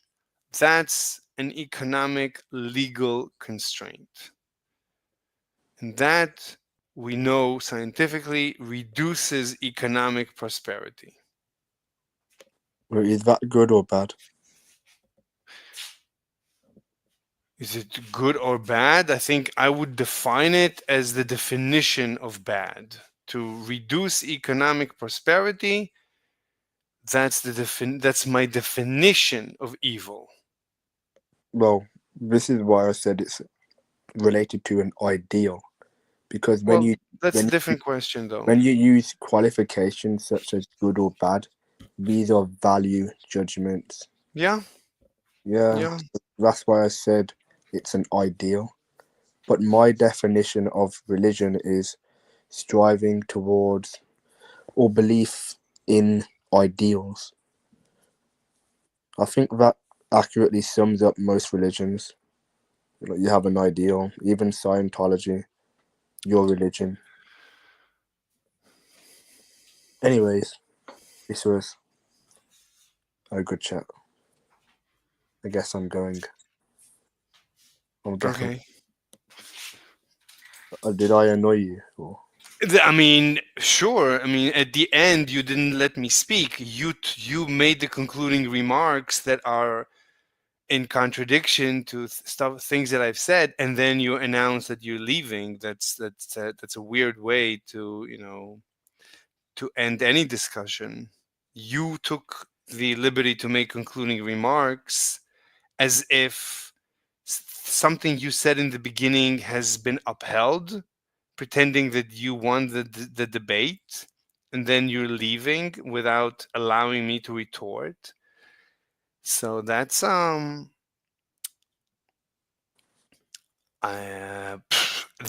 it, fine. I mean, if that's how you want to end a debate by declaring victory and leaving, you could do that.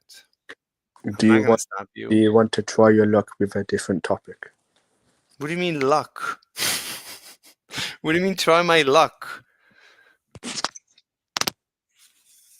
I don't know what you mean by try my luck. What you've just committed is I can explain.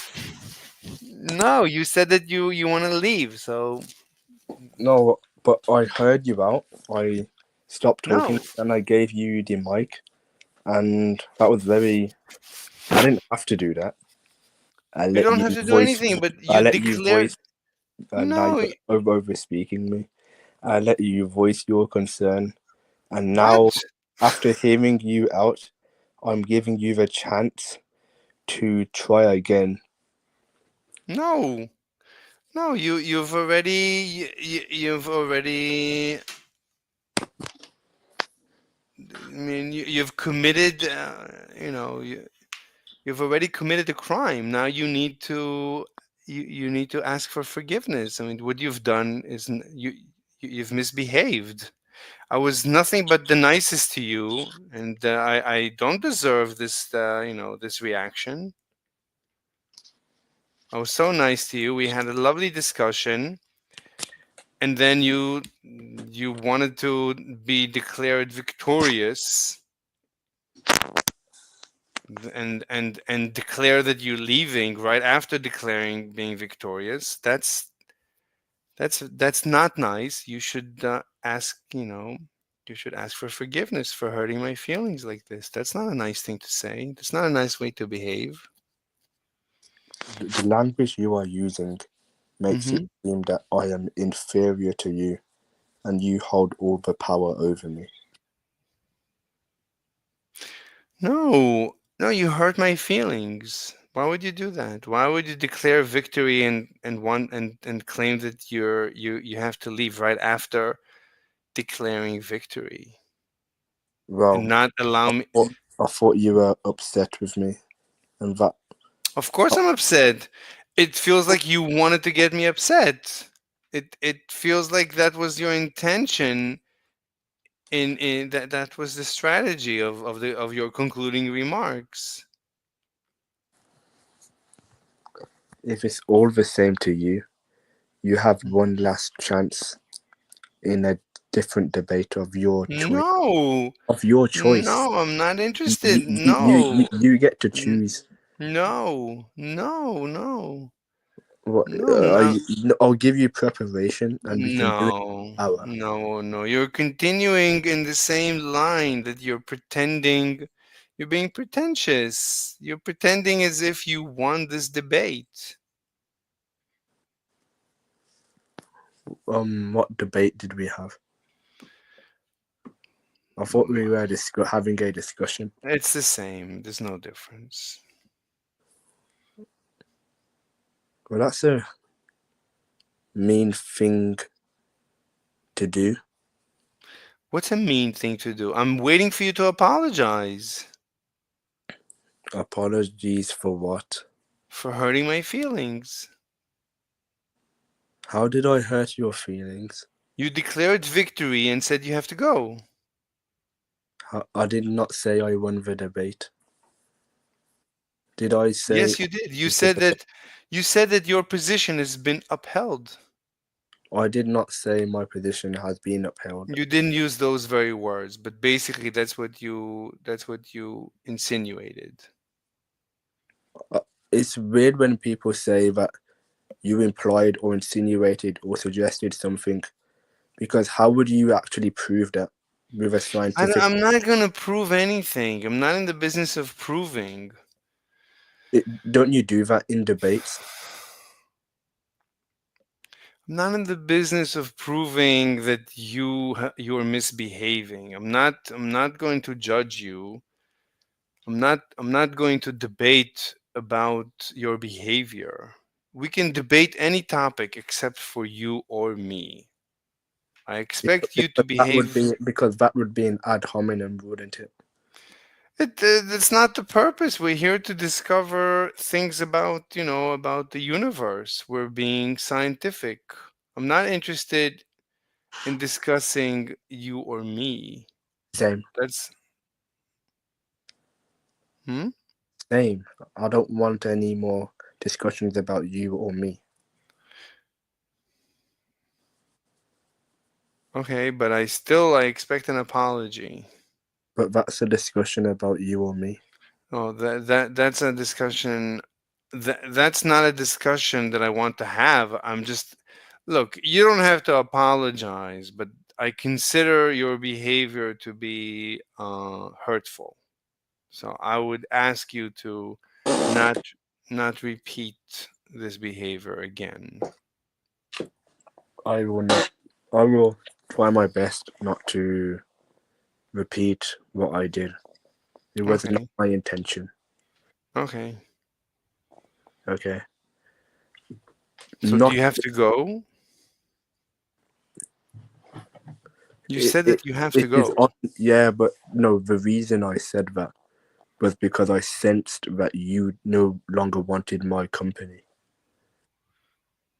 However, if that is not the case, I am leaving the ball in your court to come up with a separate debate topic to give it a second shot. Are you laughing? What's going on with you? Sorry, I'm very. Why did you laugh? Why did you burst out in a laughter? I could not control myself. What do you mean control? Why would you need to control yourself? Control yourself against what? From laughing. Why would you want to laugh? What's funny? Why would you want to laugh? But do notice the question you are asking. Why would you want to laugh? Like, how would I actually test or answer the question? It's not like what do you mean? It's You not know like why you I wanted. can Tell me what made you laugh. You know what made you laugh. You can share what made you laugh. To answer the question mechanically, I would have to go inside my brain, look at neurons, look at the brain chemistry and all of that. You don't I have don't to. know how to No. do that. No, you can guess what made you laugh. You know, whatever correlated with your laughter, whatever preempted your laughter, whatever thoughts came right before your laughter is probably what made you laugh. Well, my thoughts were just the words I was asking you. But why would you laugh? I don't have a scientific explanation for I'm why. just asking you what thoughts came right I guess, before your laughter. well, that I need to be in a state of pleasure because I'm upset. What? We laugh to relieve stress. No, you don't laugh to relieve stress. Something, you said something, you couldn't help it. Something made you laugh. Yeah, What is that? What my is that thing that made my you laugh? body was crying out for positivity. What? My body was No. at the No, top you of its said you voice. said you couldn't help it. Why couldn't you help it? I know I could not help it because I laughed. Yeah, what made you laugh? Well, I'm speculating, but I guess it's my body telling me that you need to be feeling pleasure right now because you're What are upset. you talking about? That's why What? we laugh, because we're upset and we need to relieve stress. No, we don't laugh no, we laugh uncontrollably, just as you said. For some reason, something made you laugh, and you're not sharing whatever made you laugh. I don't Yeah, know but why you're not I've sharing. already clarified that I don't have No, a you haven't. I said I don't have a scientific explanation for why I laughed. I didn't I don't ask you for I a don't know. scientific. I asked you for You did. whatever thoughts you were having right before you laughed I are answered that probably question. what? My answer to the question, what thoughts was I having before I laughed, was the sentences which I gave to you I before don't know. laughing. I don't know. I don't know. I think you're holding back information. I think you're not disclosing information. You're making this very conspiratorial. I don't know why it's that deep. It might be. Anyway, I'm actually beginning to become very much of a hungering individual. Do you know what that means? No. I'm hungry. I gotta go eat. Oh, okay. I've been here for almost 4 hours. I'm gonna be back. I'm gonna go grab a bite, and then I'll be back. I think you're still gonna be up, right? For you, if I Yeah. understand it correctly, it's 10 p.m. or 9 p.m. Yeah, I'll try see if you're still streaming. Wait, No what time promise. is it? You're in Yorkshire? What does it say? Or What does it say where? well, it tells you where I am. It doesn't say anything. I'm guessing where you're Oh yeah, at. it just sounded like you were reading something. I'm England. I know you're in England. I said, are you in York? I don't even know where Yorkshire is. I'm just throwing a name. I don't know what Yorkshire is. Yeah, it's because most people don't use Yorkshire as a guess of a country in England, which is why I was curious. But I'm just like, near Birmingham.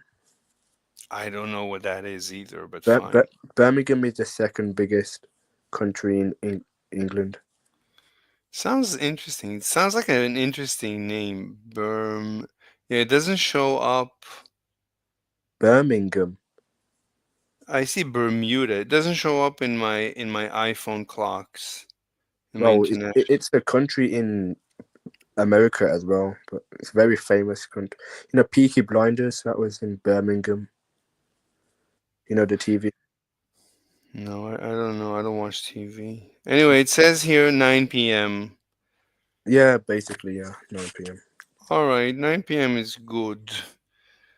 Okay, so give me like an hour to eat and drink and kill myself sufficiently, and then I'll be back. Okay. All Good. right, bye. Bye. Bye.